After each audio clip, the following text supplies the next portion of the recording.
இயேசு கிறிஸ்து நாமத்தினாலே அன்பின் வாழ்த்துக்களை கூறிக்கொள்கிறேன். பிரசங்கியாருக்கும் பிரசங்கியார் குடும்பத்திற்கும் சபை மூப்பருக்கும் விசுவாச குடும்பங்களுக்கும் வாலிபர்களுக்கும் சிறு பிள்ளைகளுக்கும் இந்த புனிதமான நாளிலே உங்களை கர்த்தர் நிறைவாய் ஆசீர்வதிக்கப்படும்படியாய் கொடுக்கப்பட்ட தலைப்புக்கு நேராக கடந்து செல்கின்றேன். லூக்கா 23:34 யாராவது ஒருத்தர் வாசிக்க முடியுமா?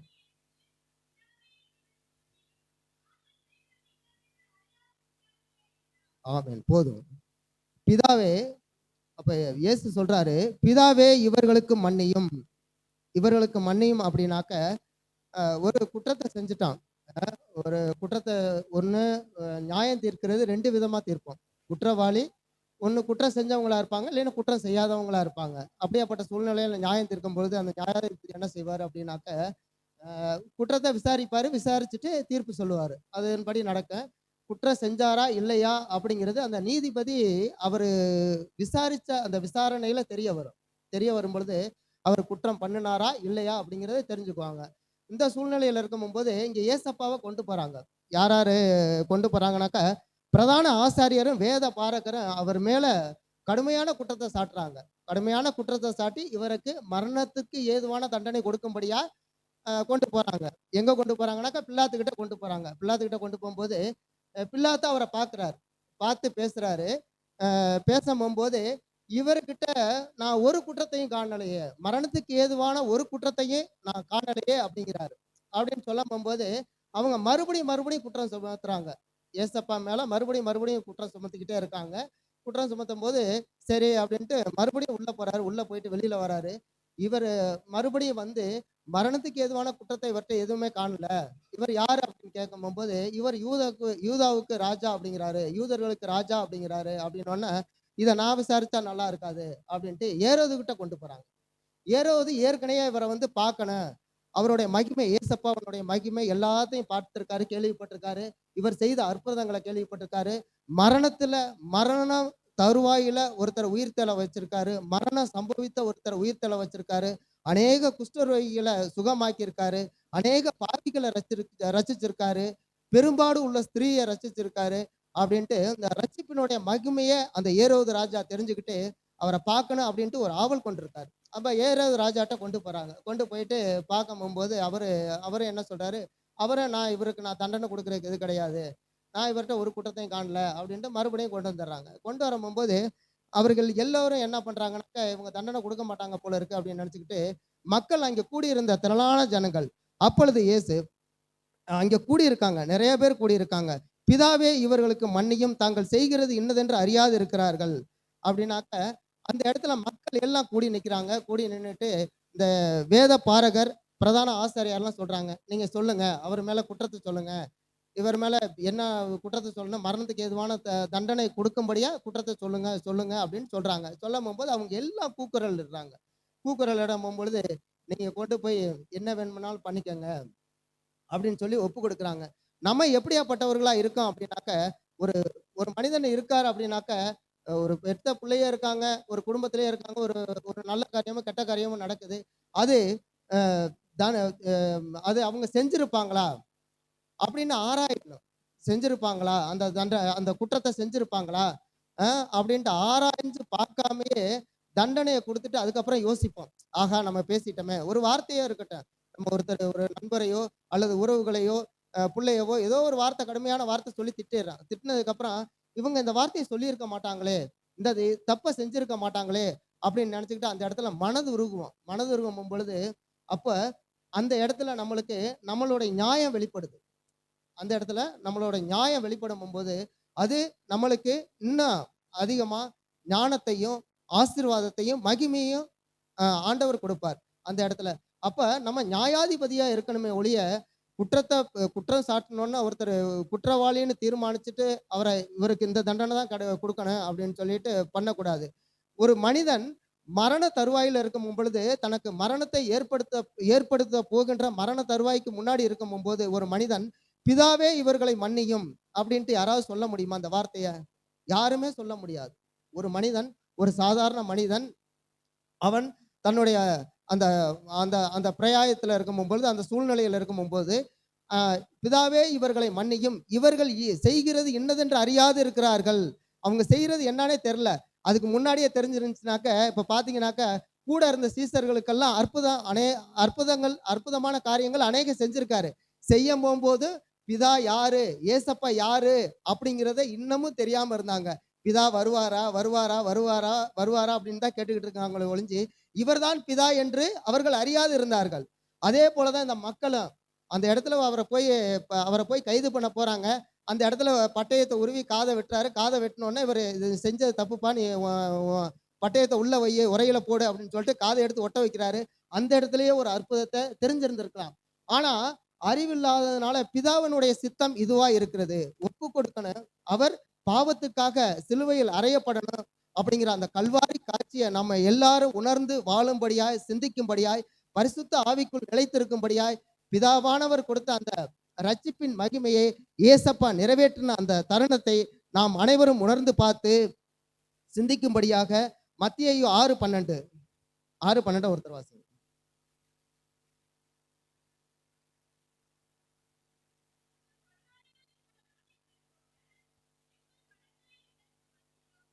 ஆமென்.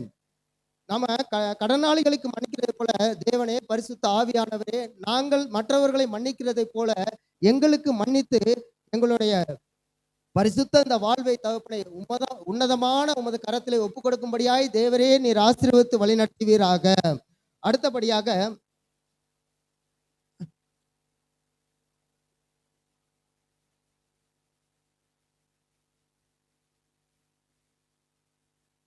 மன்னிக்கவும், பிலிப்பியர் 4:8 அதை வாசிச்சு அப்படியே முடிச்சிருவோம்.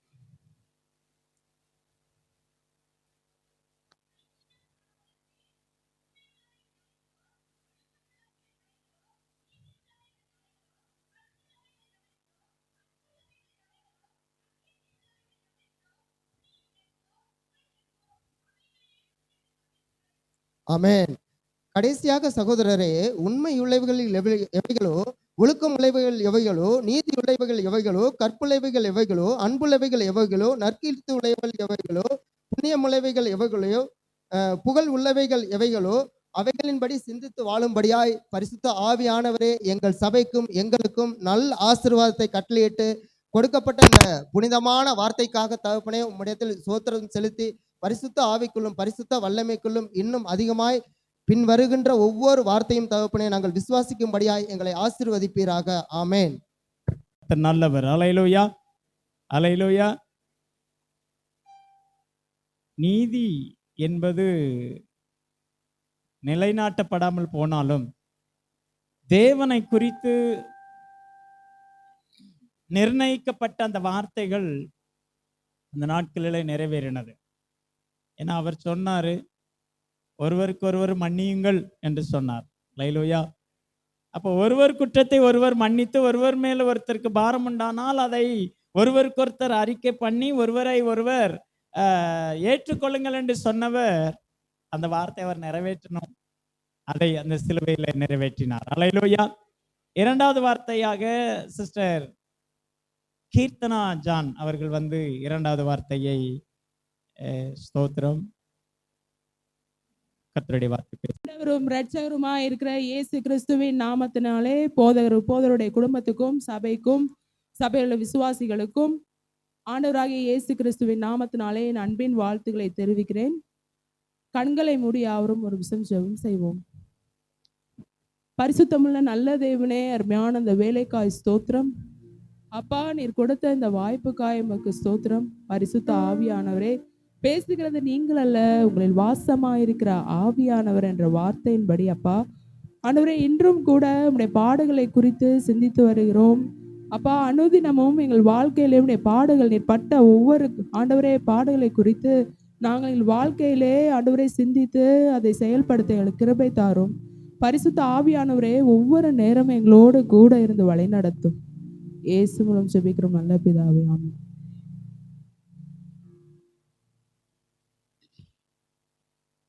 குற்றம் புரிந்த ஒரு கள்ளனுக்கு அவன் தத்தம் செய்த அன்பு மனம் உமக்கு.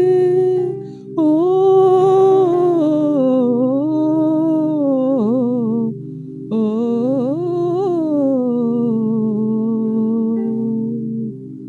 குற்றம் புரிந்த ஒரு கள்ளனுக்கு அவன் தத்தம் அறிந்த அன்பு மனம் உமக்கு. இன்றைக்கு பரதேசியில் இருப்பாய் என்று, இன்றைக்கு பரதேசியில் இருப்பாய் என்று இரக்கத்தால் மலர்ந்த தவிப்பு, சிலுவையின் இரக்கத்தால் மலர்ந்த தவிப்பு. கல்வாரி என்னும் தோட்டத்திலே என் கர்த்தர் தொங்கும் மரத்தினிலே 7 பூக்கள் பூத்ததையா, அது ஜீவ பூக்கள் ஆனதையா, அது ஜீவ பூக்கள் ஆனதையா. இன்றைக்கும் நாம் சிந்தித்து தெரிந்து கொள்ளப்பட்ட பகுதி லூக்கா எழுதின சுவிசேஷம் 23ஆம் அதிகாரம் 43ஆம் வசனத்தை ஒருவர் வாசிக்க கேட்போம்.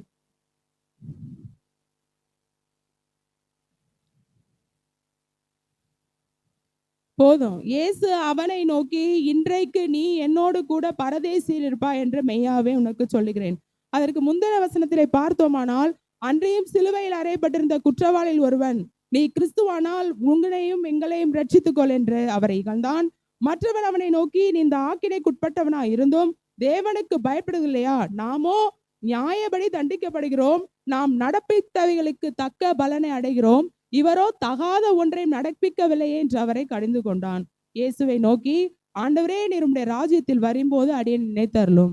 நம்ம ஒவ்வொருவரும் ஒவ்வொரு நாளும் கேட்கணும், ஆண்டவரே உடைய ராஜ்யத்துல வரும்போது என்ன நினைச்சு கொள்ளுங்க, உம்முடைய ராஜ்யத்துல வரும்போது என்ன நினைச்சு கொள்ளுங்க. அவன் இத்தனைக்கு ஞானஸ்தானம் எடுக்கல, சுவிசேஷம் அறிவிக்கல, கடைசியில சாக போற நிலை, அவன் செஞ்ச தப்ப உணர்ந்துட்டான். அந்த நேரத்துல அவனுக்கு அந்த குற்றத்தை உணர்த்துறது யாருன்னா பரலோகத்துல இருக்கிற பிதாவானவர் தான். அப்ப அவன் உணர்ந்தான், இவர் மெய்யான கிறிஸ்து அப்படின்னு சொல்லி உணர்ந்து அவன் என்ன சொன்னானா, இன்றைக்கு நீங்க ராஜ்யத்துல வரும்போது அந்த ராஜ்யத்துல வரும்போது என்ன நினைச்சுக்கங்க அப்படின்னு சொல்றான். ஆண்டவர் மனதுருகி என்ன சொல்றாரு, இன்றைக்கு நீ என்னோடு கூட பரதேசில இருப்பாய். அப்ப நித்திய ஜீவனை அடையும் பொருட்டு அவன் இப்படியா அவன் உணர்ந்து அந்த நித்திய ஜீவனை குறித்து அவன் நன்றாக அறிஞ்சிருந்தான். அவனுக்கு யாரும் எடுத்து சொல்லல. அப்ப யார் அந்த இடத்துல அவனுக்கு உணர்த்திருப்பா அப்படின்னா பரிசுத்த ஆவியானவர் தான் அவனுக்கு தெரியப்படுத்தியிருப்பாரு. 2வது பார்த்தோம்னா யோவான் 17:3, ஒன்றான மெய் தேவனாகிய உம்மையும் நீர் அனுப்பினவராகிய இயேசு கிறிஸ்துவையும் அறிவதே நித்திய ஜீவன் போட்டிருக்கு. நித்திய ஜீவன்றது சாதாரண விஷயம் இல்ல. நித்திய ஜீவனுக்காக நம்ம விளக்கறை செய்ய வேண்டியது நிறைய இருக்கு.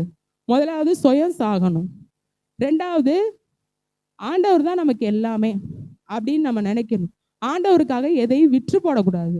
3வது காரியம், நம்ம தினந்தோறும் ஜெபம் பண்ணணும் நித்திய ஜீவனுக்காக. எப்படி ஜெபம் பண்ணா, சோத்திரம் ஆண்டவரே, சோத்திரம் சோத்திரம் சோத்திரம், அவ்வளவுதான். ஒரு 10 நிமிஷம் ஜெபம் பண்ணிடுறது, 15 நிமிஷம் ஜெபம் பண்றது இல்ல. நெடுங்காலமா நித்திய ஜீவனுக்காக காத்திருக்கணும். நான் எப்படி பாவத்தை மேற்கொள்றது அப்படின்னு சொல்லி நான் ஒரு நாள் என் தகப்பன்கிட்ட கேட்டேன், எங்க அப்பாட்ட கேட்கிறேன், நம்ம பாவத்தை நம்ம செய்யக்கூடாது, நம்ம அக்கிரமம் செய்யக்கூடாது, குற்றம் செய்யக்கூடாதுன்னு சொல்றாங்களே, அதை எப்படி மேற்கொள்ளுது? பரிசுத்த ஆவியானவருடைய துணை இருந்தா அதை ஈஸியா மேற்கொள்ளலாம். நித்திய ஜீவனை நித்திய ஜீவனை நம்ம அடையணும் அப்படின்னா பரிசுத்த ஆவியானவருடைய துணை வேணும். பரிசுத்த ஆவியானவர் எப்படி பெற்றுக்கொள்றது அப்படின்னா காத்திருக்கணும். Surrender your self to Jesus. ஆண்டவர்கிட்ட நம்ம அர்ப்பணம் பண்ணணும். அப்ப பண்ணும்போதுதான் என்ன ஆகும், ஆண்டவர் நம்ம அர்ப்பணம் பண்ணி, ஆண்டவரே என்னுடைய பாவங்கள் ஜென்ம சுவாபங்கள், அப்ப எப்படி ஜென்ம சுவாபங்கள்லாம் என்ன, கொடுமையான வார்த்தைகள், கெட்ட வார்த்தைகள், பொய் பேசுறது, அடுத்தவங்களை பின் பாயிண்ட் பண்ணி காட்டுறது, இந்த மாதிரியான செய்கையெல்லாம் விட்டு என்னை அகற்றுங்க. உமக்கு பிரியமில்லாம என்னென்ன செயல் இருக்கோ அது எல்லாத்தையுமே என்ன பண்ணுங்க, என்னை விட்டு அகற்றுங்க. பைபிள்ல ஒரு வசனம் இருக்கு. ஒருத்தன் கேட்கிறான் ஆண்டவர்கிட்ட, நல்ல போதகரே, நித்திய ஜீவனை பெறுவதற்கு நான் என்ன செய்யணும்? என்னை ஏன் நல்லவன் என்று சொல்வானேன்? பிதா ஒருவரை தவிர நல்லவன் ஒருவனும் இல்லையே அப்படின்னு சொல்றாங்க. இப்ப கிறிஸ்தவத்துல என்ன ஆயிடுச்சுன்னா, ஆதி நாட்கள் எப்படி ஜெபம் பண்ணுவாங்கன்னா, ஒரு குகை ஒன்று இருக்கும். அங்க பாத்தீங்கன்னா மீன் சிம்பிள் மாதிரி இருக்கும். அந்த மீன் சிம்பிள் இருந்தா அந்த வீட்டுல ஜெபம் நடக்குதுன்னு அர்த்தம். அப்ப சாதாரணம் இல்ல, பஞ்சு மெத்தையில் நடக்கிறது கிறிஸ்தவ வாழ்க்கை இல்ல. கிறிஸ்தவ வாழ்க்கைன்றது ஒவ்வொரு நாளும் ஒவ்வொரு நிமிடமும் கர்த்தரை பற்றி பிடிக்கிற ஒரு அனுபவம் இருக்கணும். எப்படி அப்படின்னா, நித்திய ஜீவன் பெற்றுக்கொள்றேன், நித்திய ஜீவனை பெற்றுக்கொள்றேன், நித்திய ஜீவனை பெற்றுக்கொள்றேன்னு சொல்றேனே தவிர நான் ரட்சிக்கப்பட்டுட்டேன். எப்படி ரட்சிக்கப்பட்ட ரட்சிக்கப்பட்ட அனுபவம் எப்படி? நாளுக்கு நாள் ரட்சிப்படையணும். நான் இயேசுவை ஏற்றுக்கொண்டேன், நான் பரலோகத்துக்கு போயிடலாம். ரொம்ப கஷ்டம். பரலோகத்துக்கு போறதுன்றது ரொம்ப கஷ்டம். அப்ப இந்த கல்வனுக்கு யார் உணர்த்திருப்பா அப்படின்னா, பரிசுத்த ஆவியானவர் தான் அந்த இடத்துல உணர்த்திருப்பார். ஒரு கல்வன் சொல்றான், நீ உன்னையும் ரட்சித்துக்கொள்ளு, என்னையும் ரட்சித்துக்கொள்ளுன்னு. இன்னொரு கல்வன் சொல்றான், அப்படியே ராஜ்யத்துல வரும்போது என்ன தயவா நினைங்கன்னு சொல்றான். எப்படி சொல்றான் அப்படின்னா, உணர்ந்துட்டான் பாவத்து மேல உள்ள வெறுப்பு. ஃபார் எக்ஸாம்பிள், நம்ம யார் மேலேயாவது அதிகமா அன்பு வச்சிருந்தோம்னா, ஆண்டவரே இவங்களை காட்டிலும் உங்க மேல அதிகமா அன்பு வைக்கிறேன், நீங்க சொல்றதை நான் கேட்கிறேன். நம்ம பாடுறோம், என்ன ஜீவ பலியா நான் ஒப்பு கொடுக்குறேன் ஆண்டவரே. ஆனா எங்க ஒப்பு கொடுத்தோம்? ஒப்பு கொடுக்கவே இல்லை. நித்திய ஜீவன்றது ஞானஸ்தானம் பண்ணும்போது பாஸ்டர் நம்மளை பார்த்து கேட்குறாங்க. என்ன கேட்குறாங்க? நீ கிறிஸ்துவனே கூட அடக்கம் பண்ணப்பட்டியா? நீ வந்து உன் பாவத்துக்கு செத்தியான்னு கேட்குறாங்க. மண்டையாட்டுறோம். ஆனா உண்மையிலே நம்ம பாவத்துக்கு சாவலை. இன்னும் பாவத்துக்கு சாவணும் அப்படின்னா சுய செத்துரும் நேரம். சுய செத்தா மற்றவங்க நம்ம என்ன பேசினாலும் சரி, நம்ம என்ன வந்து நம்மளை குற்றப்படுத்தினாலும் சரி, நம்ம வந்து ரொம்ப அமைதியா இருக்கணும் அந்த இடத்துல. அவமான ஆண்டவருக்கே ஒரு இடத்துல பச்சை மரத்துக்கே இத்தனை பாடுனா, பட்டை மரத்துக்கு நம்ம எப்படி பாடு இருக்கோம்? ரட்சிக்கப்பட்டோன்னு சொல்றோம், ஆனா வெளியில போய் புரோஜாதியோட கலப்பிட வச்சுக்கிறோம். சினிமா பாக்குறோம், சீரியல் பாக்குறோம், நெடுநேரம் வந்து ஆண்டவருக்கு முக்கியத்துவம் கொடுக்கறது இல்ல. சபையில ஒரு பிரேயர் வச்சா வரதில்ல. அப்புறம் எப்படி ஆசீர்வாதம் வரும்? அப்புறம் எப்படி நித்திய ஜீவனை பெற்றுக்கொள்ளணும்? அது சீக்கிரமா வரப்போறேன்னு சொல்றாரு. வந்தோட்டியே உங்களுக்கு தெரியுமா, ஆண்டவருக்கு 2 புஸ்தகம் கையில இருக்கு. ஒண்ணு ஜீவ புஸ்தகம், இன்னொன்னு ஞாபக புஸ்தகம். ஞாபக புஸ்தகத்துல நீ பிறந்ததுல இருந்து என்னென்ன செஞ்சியோ அதையெல்லாம் வந்து எழுதப்பட்டிருக்கும். நீ நினைக்கிற ஆண்டவர் எல்லாத்தையுமே பார்த்துட்டு கண்ணை மூடிட்டு இருக்காரு. ஆனா எல்லாமே அவர் பார்வையில வெட்ட வெளியா இருக்கு. அப்ப நித்திய ஜீவனை எப்படி பெற்றுக்கொள்ளணும்? தேவன் தம்முடைய ஒரே பேரான குமாரனை விசுவாசிக்கிறவன் எவனோ அவன் கெட்டு போகாமல் நித்திய ஜீவனை அடைபடிக்கு அவனை தந்தரில் இவ்வளவாய் அன்பு கூர்ந்தாருன்னு போட்டிருக்கு. கெட்டு போறதுனா என்ன? நல்ல சமாரியன் கதை நம்ம எல்லாரும் கேள்விப்பட்டிருக்கோம். ஒரு லேவியனும் கடந்துடுறான், ஒரு ஆசாரியனும் கடந்துடுறான், ஆனா நல்ல சமாரியன் தான் காயம் கட்டுறான். இப்ப நம்ம எல்லாம் எத்தனை பேர், என்ன உட்பட யாரு காயம் கட்டவர்களா இருக்கிறோம்? காயப்படுத்துறவங்கள தான் இருக்கிறோம். அப்ப நித்திய ஜீவனை நம்ம அடையணும் அப்படின்னா முதலாவது நம்ம ஆண்டவர்கிட்ட சரணடையணும். 2வது வேத வசனங்கள்ல ஒவ்வொரு வார்த்தையிலும் ஒவ்வொரு உறுப்புகளையும் வாயினால அறிக்கையிட்டு அதை அப்ளை செய்து நம்முடைய வாழ்க்கையில நான் இதுபடி இருந்திருக்கேன். நான் ஒண்ணு தெரியுமா, இந்த வார்த்தைகள் எல்லாம் நம்ம வாழ்க்கையில அப்ளை செய்து அதன்படி நடந்தோமா என்று சொல்லி ஒவ்வொரு நாள் ராத்திரியிலையும் பரிசோதித்து அதன்படி நம்ம இருக்கோமா அப்படின்னு ஆண்டவர்கிட்ட சொல்லிட்டு பரிசுத்த ஆவியானவர் மேல இறங்கி, எஸ் நீ இந்த மாதிரி நடந்துட்ட அப்படின்னு நீ உணர்ந்ததுக்கு அப்புறம் தான் உன் படுக்கைக்கே போகும். அப்ப நம்ம எப்படி ப்ரேயர் பண்றோம்? சும்மா ஏதோ ப்ரேயர் பண்றோம். அது மாதிரி ஞாயிற்றுக்கிழமை பாஸ்ட் வாரம் பிரசங்கம் பண்றாங்க. ஒவ்வொரு நாளும் ஒவ்வொரு பிரசங்கம் நடக்குது. அப்ப அந்த பிரசங்கத்தை கேட்டுட்டு வீட்டுல போய் மூடி வச்சுட்டு இருக்கணும். அந்த நாட்கள் என்ன செஞ்சாங்கன்னா, பாஸ்ட் பிரசங்கம் பண்ணுவாங்க, அதை எடுத்துட்டு போய் வீட்டுல வச்சு அந்த வாரம் முழுசும் என்ன பிரசனம் பண்ணாங்க, அதுல இருந்து ஆண்டவர் எனக்காக என்ன பேசினாரு, நான் அதுல இருந்து என்ன எடுத்துக்கிட்டேன் அப்படின்றதுதான். அப்ப இந்த கல்வனுக்கு யார் உணர்த்திருப்பாருன்னு நினைக்கிறீங்க? ஆண்டவர் தான் உணர்த்திருப்பாரு. அவன் நினைச்சிருந்தா சரி நம்ம பாட்டுக்கு இருந்திருக்கலாம் அப்படின்னு. ஆனா கடைசி தடவையில இன்னைக்கும் நீங்க கேளுங்க, ஆண்டவரே நான் நித்திய ஜீவனை பெற என்ன செய்யணும்? ஆண்டவரே நான் நித்திய ஜீவன் பெற நான் என்ன செய்யணும்? ஒரு விஷயம் என் மேல இறங்குங்க. இத்தனை நாள் நான் ஆத்தும ஆதாயம் செய்யல, உமக்காக நான் வாழல, உமக்கு பிரியமான காரியங்களை செய்யல, குடும்ப ஜெபம் பண்ணல, தனி ஜெபம் பண்ணல, பரிசுத்த ஜெபம் பண்ணல, பரிசுத்தமாவே வாழல, எனக்கு நீங்க சீர்புரிந்த உதவி செய்யுங்கன்னு சொல்லுங்க. கடைசியா நான் சொல்ல விரும்புறேன், நித்திய ஜீவனை அடையணும் அப்படின்னா நம்ம வந்து முற்றிலுமா கிறிஸ்தவங்களா மாறணும். பாயிண்ட் லெவல் கூட பாவம் இருக்கக்கூடாது. அப்படி இருந்தாதான் பரலோகம் போக முடியும். 2 விஷயம்தான். பரலோகத்துக்கு போறதுக்கு நித்திய ஜீவ புஸ்தகத்துல உங்க பேர் எழுதப்படணும். அப்படி எழுதினாதான் நித்திய ஜீவனை அடைய முடியும். அந்த அந்த பையன் கேட்டான், வாலிபன் கேட்டான், ஆண்டவர் கேட்கிறாரு அவனை பார்த்து, பாரு, சிறு வயது முதல் தாய் தகப்பனை கனம் பண்ணியா? நீ வந்து பிரமாணங்களை கை கொண்டியா? நீ வந்து ஒழுக்கமா நடந்தியா? அதெல்லாம் நான் ஃபர்ஸ்ட் கிளாஸா பண்ணியிருக்கேன். அப்ப நீ பூரண சர்க்குணரா ஆகணும்னா உன்னுடைய ஐஸ்வர்யத்தை வித்து நீ என்ன பண்ணு, தரித்திரருக்கு கொடுன்னு சொன்னார். அவன் என்ன தெரியுமா சொன்னான்? அவன் அதிக ஆஸ்தி உள்ளவனா இருந்தபடினால பற்களை கடித்து மனமடிவாகி போயிட்டான். அவன் நினைச்சிருந்தா செஞ்சிருக்கலாம்ல. ஒரு வசனம் இருக்கு, கிறிஸ்துடையவர்கள் தங்கள் ஆசைகளை இச்சைகளை எங்க அறையணுமா? சிலுவையில அறையணும். அப்ப ஒரு பாட்டுல சொல்லியிருக்கு, சிலுவையை பின்பற்றி வராதவன நீ சீசன் அல்லன்னு சொல்றாரு ஆண்டவர். சிலுவைன்னு சும்மா வந்து ஆண்டவர் தொங்கல, ஒவ்வொரு ரத்தம், ஒவ்வொரு சொட்டு, முள்முடிக்கு போற ஒவ்வொரு பாயிண்ட்டும் நமக்காக தான் ஆண்டவர் செய்றாரு. நமக்காக தான். எல்லாமே நமக்காக தான். அப்ப உக்ரான காரணம் இருந்து பொறுப்ப கையில எடுக்கணும். ஏசப்பா, நான் எப்படியாவது பரலோக ராஜ்யம் வரணும். என்னோட கூட என் சொந்த பந்தம் வரணும். நான் நேசிக்கிறவன் வரணும். ஒருத்தன் குடிச்சாங்கன்னா, கிறிஸ்தவன் குடிக்கிறான் அவ்வளவுதான் அப்படின்னு போகக்கூடாது. அவனுக்காக பாரம் எடுத்து ஜெபம் பண்ணணும். எத்தனை சேர் காலியா இருக்கு, கண்ணுல இருந்து தண்ணி ஊத்தணும். ஆண்டவரே, எப்படியாவது ஒரு ஆத்துமாவாவது எனக்கு தாங்க, எனக்கு தாங்க. அப்பதான் நித்திய ஜீவனை அடையணும். நீ அடைஞ்ச அந்த ஆனந்த பாக்கியத்தை அவனும் அடையணும். நித்திய ஜீவனை பெற வேற என்ன வழி இருக்கு அப்படின்னா, பிலிப்பியர் எழுதின நிருபம் 1 23 வசனம்.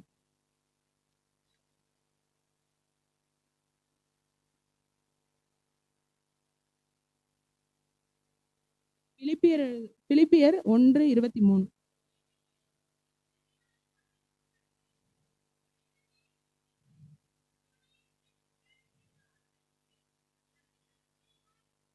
ஏனெனில் இவ்விரண்டினாலும் நான் நெருக்கப்படுகிறேன்.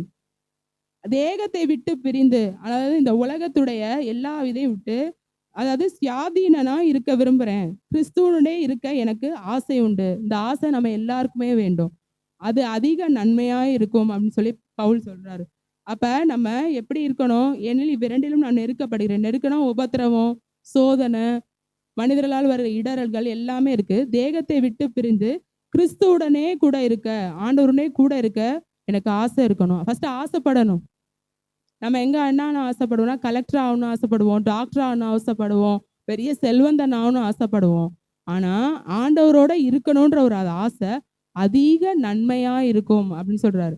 அப்ப நம்ம நிறைய நன்மைகளை பெற்றுக்கொள்றதா இருக்கணும். அடுத்த ஒரு வசனத்தை வாசிக்கலாம்.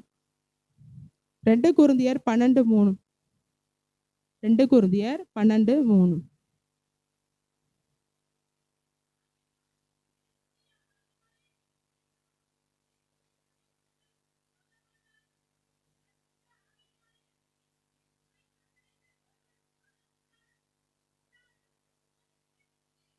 ரெண்டு கொரிந்தியர் 12:3.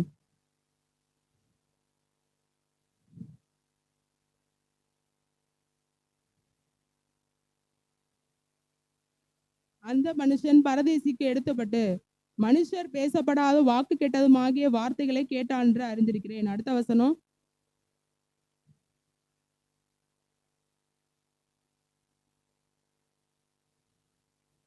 அப்ப பரதேசிக்கு அந்த இளைப்பாறுதலுக்கு எடுத்துக்கொள்ளப்பட்டு, இதுவரைக்கும் மனுஷன் பேசப்படாத வாக்கு கெட்டதுமாகிய, இதுவரைக்கும் கேட்கக்கூடாத அந்த வார்த்தைகளை வித்தியாசமா இருக்கு அப்படின்னு சொல்லி அவர் கேட்கிறாரு. அவன் சரீரத்தில் இருந்தானோ, சரீரத்திற்கு புறம்பே இருந்தானோ, அதாவது சரீரம் இருந்துச்சோ சரீரம் இல்லையோ, அதை அறியேன், தேவன் அறிவார் அப்படின்னு சொல்லி போட்டிருக்கு.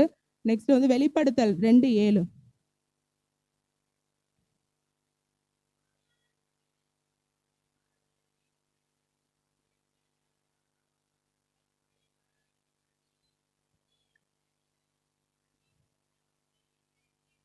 அப்ப ஆவியானவர் சொல்லுவதை சபைகளுக்கு காதுள்ளவன் கேட்க கடவன்.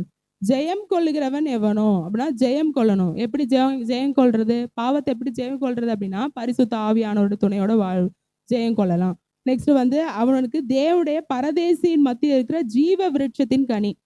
ஜீவ விருட்சத்தின் கனி அப்படின்னு சொல்றது வந்து எப்படின்னா வந்து அது எப்பொழுதுமே பசி எடுக்காது. அந்த அளவுக்கு ஆண்டவர் அந்த இதை கொடுத்துருவாரு.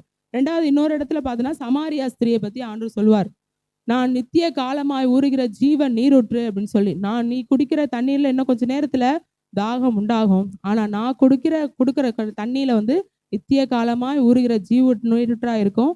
அதனால என்னன்னா, யோவான்ல வாசித்தது மாதிரி ஒன்றான மெய் தேவனாகிய உம்மையும். அப்ப ஆண்டவரை நம்ம என்ன பண்ணணும்? மெய் தேவன் என்று அறியணும். ஆண்டவரை அறிகிற அறிவு நமக்குள்ள இருக்கணும். மெய் தேவனாகிய உம்மையும் நீர் அனுப்பினவராகிய இயேசு கிறிஸ்துவையும், அவர் அவதார புருஷனாய் அனுப்பப்பட்ட அந்த இயேசு கிறிஸ்துவையும் அறிகிற அறிவு. அப்படின்னா வந்து ஆவியில நம்ம அறியணும், ஆத்துமத்துல நம்ம அறியணும். நம்ம ஜெபம் பண்ணும் போதே ஜெப மண்டலத்துக்குள்ள போய் தான் ஜெபம் பண்ணணும். அப்பதான் நித்திய ஜீவனை பெற்றுக்கொள்ள முடியும். நம்ம எல்லாரும் நித்திய ஜீவனை பெற்றுக்கொள்ள கண்களை மூடி ஜெபம் பண்ணலாம். சர்வவல்லமையுள்ள தேவனாய கர்த்தாவே, ஆசீர்வதிக்கப்பட்ட அந்த நேரத்துக்காய் நன்றி. ஏசப்பா, நித்திய ஜீவனை அடைய எங்களுக்கு உதவி செய்யுங்கப்பா. ஆண்டவரே, அனுதினமும் உங்களுடைய வேதத்தை வாசித்து அதை ஆண்டவரே கர்த்தாவே உருத்தாக்கி கொண்டு அதை ஆண்டவரே கர்த்தாவே எங்கள் வாழ்க்கையிலே ஒவ்வொரு வார்த்தையும் எங்கள் வாழ்க்கையிலே பலிக்கத்தக்கதாய் நாங்கள் ஆண்டவரே அதை ஒவ்வொன்றையும் ஆண்டவரே கர்த்தாவே நாங்கள் ஆண்டவரை உட்கொள்ள, அதன்படி நடக்க, அதன்படி ஆண்டவரே கர்த்தாவே நாங்கள் ஆண்டவரே சரீரத்துக்கு மாம்சத்துக்கு செத்து நீதிக்கு பிழைக்கத்தக்கதாக எங்களுக்கு உதவி செய்யுங்க. சபைக்கும் ஆண்டவரே இங்க இருக்கிற மக்களுக்கும் கர்த்தர் உதவி செய்ய வேண்டுமாய் ஜெபிக்கிறோம். இயேசு மூலம் ஜெபிக்கிறோம் நல்ல பிதாவே, ஆமென். கள்ளமற்ற அன்பை வளர்த்தே காத்து கொள்வதும் அவர் கரம்.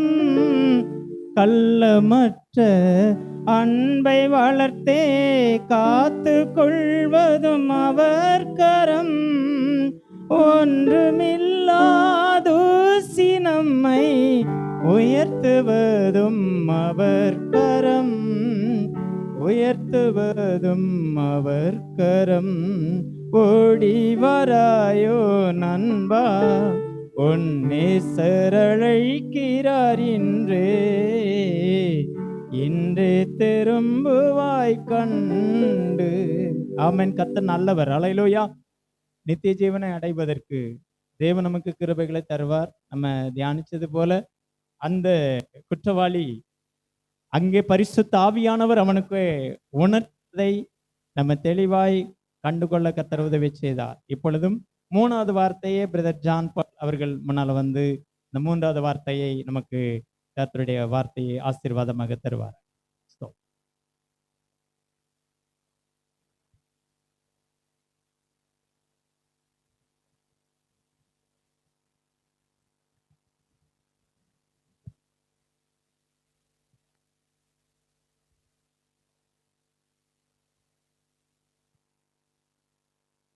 நாம் கண்களை மூடி நாம் ஜெபம் பண்ணுவோம். கர்த்தர் நம்மோடு கூட இந்த நாளிலே ஆண்டவருடைய வார்த்தையை கர்த்தர் நம்மோடு கூட பேசி கொண்டிருக்கிறார். அவருடைய வல்லமையான வார்த்தையை கர்த்தர் கொடுத்திருக்கிறார். ஒரு மன்னிப்பை முதல் வார்த்தையை ஆண்டவர் கொடுத்திருக்கிறார். ஆண்டவர் ஒரு பெரிய ஒரு ரட்சிப்பை ஆண்டவர் கொடுத்திருக்கிறார். இந்த நாளிலும் கர்த்தர் நம்மளை ஒரு விசியாக இந்த பாடுகளை நினைத்து தேவ சமூகத்தில் ஒரு விசியாக நம்மளை இன்னும் நாம் அர்ப்பணிக்கும் பொழுது அந்த தேவனுடைய வார்த்தை நாம் தேவனுடைய சமூகத்தில் தேவனுடைய ஒவ்வொரு நிமிஷமும் வீணாக போகாது. இந்த வருஷம் நமக்கு தேவன் கொடுத்திருக்க ஒரு நல்ல ஒரு தருணமா இருக்கிறதுனால ஆண்டவரே இந்த நாட்களில இன்னும் வார்த்தையில கட்டப்பட ஆண்டவருக்குள்ளாக இந்த பாடுகள் நிறைந்த இந்த சூழ்நிலைகளிலே தேவ சமூகம் என்னை இன்னும் பலப்படுத்தும் என்று சொல்லும் பொழுது நிச்சயமாக இந்த 7 வார்த்தையும் உங்களுக்கு ஒரு ஆசீர்வாதமாய் கர்த்தர் மாற்றி தருவாராக. நிச்சயமாய் தேவ வல்லமை தேவ அபிஷேகத்தின் வல்லமை நம்மத்திலே அசைவாடி கொண்டிருக்கிறார். அவருடைய வல்லமை அளவில்லாமல் இறங்கி கொண்டிருக்கிறது. அவருடைய இரக்கத்தின் வல்லமை ஒரு விசியாக நம்ம மத்தியிலே தேவ பிரசனம் இறங்கி கொண்டே இருக்கிறது. நீங்க விட்டு கொடுக்கணும், இருதயத்தை விட்டு கொடுக்கணும். இது தேவனுடைய சமூகம். இந்த நேரத்திலே கர்த்தர் ஒவ்வொரு வார்த்தையிலே தேவன் உங்களை ஒரு விசியாக அவர் பலப்படுத்த விரும்புகிறார். ஒரு விசியாக உங்களை உற்சாகப்படுத்த விரும்புகிறார். இனி கர்த்தருக்கேற்ற ஒரு பாத்திரமாய் கருவியாய் தேவன் உங்களை மாற்ற அவர் வல்லமுள்ள தேவனாகவே இருக்கிறார். என்னை பலப்படுத்துங்க ஆண்டவரே, என்னை பலப்படுத்துங்க ஆண்டவரே. ஆண்டவருடைய சமூகத்தில் கேட்போம். கர்த்தர் ஏதோ ஒரு திட்டத்தை வைத்திருக்கிறார். இந்த நாளிலே கர்த்தர் உங்களை பலப்படுத்த முடியாய் இந்த பாடுகளின் வார்த்தையை ஒரு விசியாக ஆண்டவருடைய சமூகம் உங்களை பலப்படுத்த போகிறது. அவருடைய அபிஷேகத்தின் வல்லமை இப்பொழுது உங்களை நிரப்ப போகிறது. ஓ ரிபா சந்தரலபா ரிகரபலபா ரிபாபா ஷபாபா ரிகரபலபா ரிபாபா ஷபாபா ஓ ரிபா கரபலபா ரிகனமல தீபா கரபலபா. கர்த்தர் உங்களை பலப்படுத்த முடியாய் ஒரு ஆவியின் வல்லமையை கர்த்தர் கொடுக்கிறார். ஒரு ஆவியின் வல்லமையை கர்த்தர் கொடுக்கிறார். ஒரு அபிஷேகத்தின் வல்லமை இந்த இடத்துல நிரப்பிக் கொண்டே இருக்கிறார். தேவ சமூகத்தில் மிகவும் கவனமாயிருந்து இந்த வார்த்தைகளை ஆண்டவருடைய சமூகத்தில் உங்க உள்ளத்துல எவ்வளவு கழுவு நீங்க வைத்துக் கொள்கிறீர்களோ நிச்சயமா இந்த பாடுகள் மத்தியில கர்த்தர் உங்க வாழ்க்கையில இன்னும் அதிகமாய் அவர் நடத்த போகிறார். இயேசுவின் நாமத்தினால ஜெபிக்கிறோம் ஜீவனுள்ள நல்ல பிதாவே. இந்த நேரத்திலும் அன்பு பாஸ்டர் அவர்களுக்காக நன்றி செலுத்துகிறேன். இந்த 3வது வார்த்தை கூட தேவன் நம்மோடு கூட பேசுவராக. யோவான் 19ஆம் அதிகாரம் 26, 27 சொல்லப்பட்டிருக்கிறது.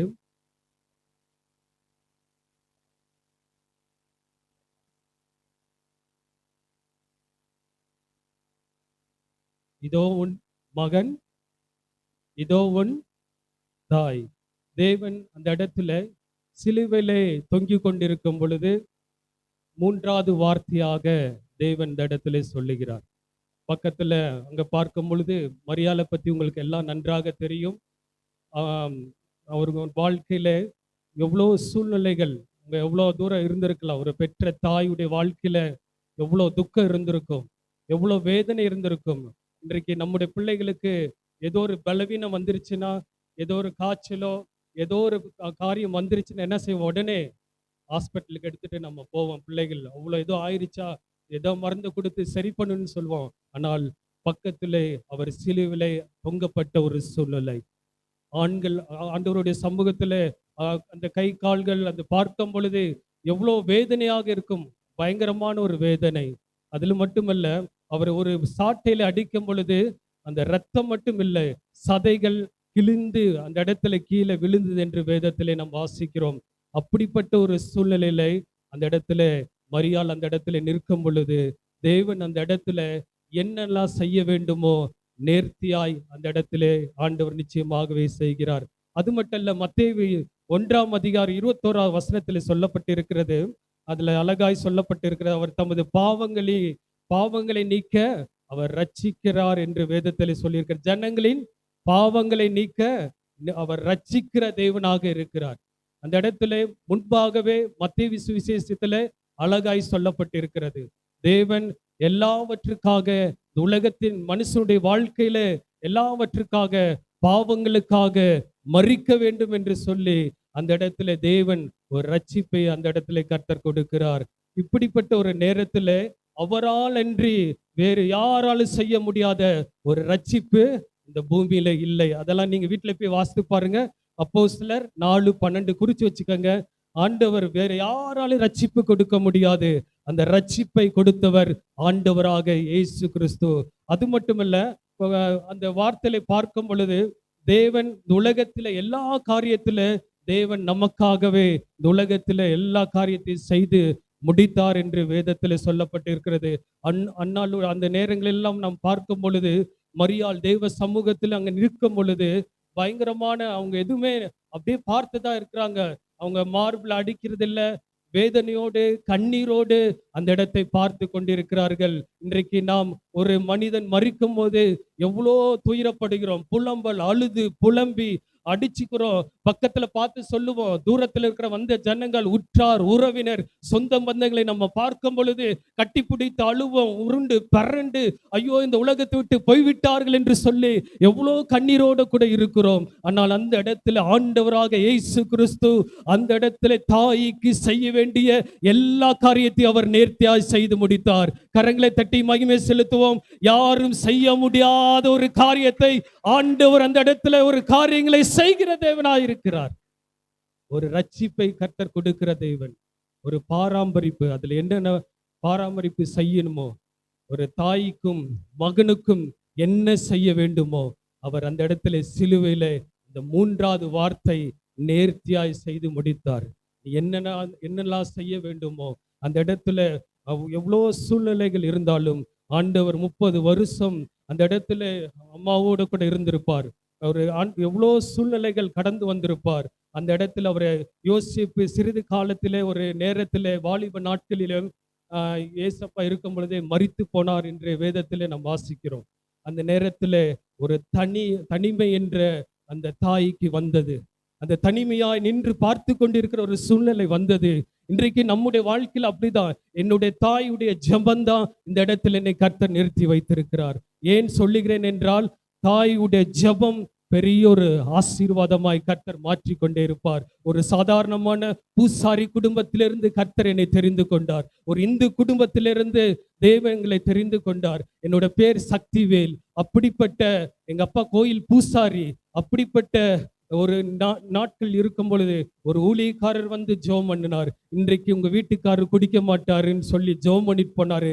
அந்த நாளிலே தேவன் அந்த இரவு நேரத்தில் தேவன் ஒரு அற்புதத்தை செய்தார்.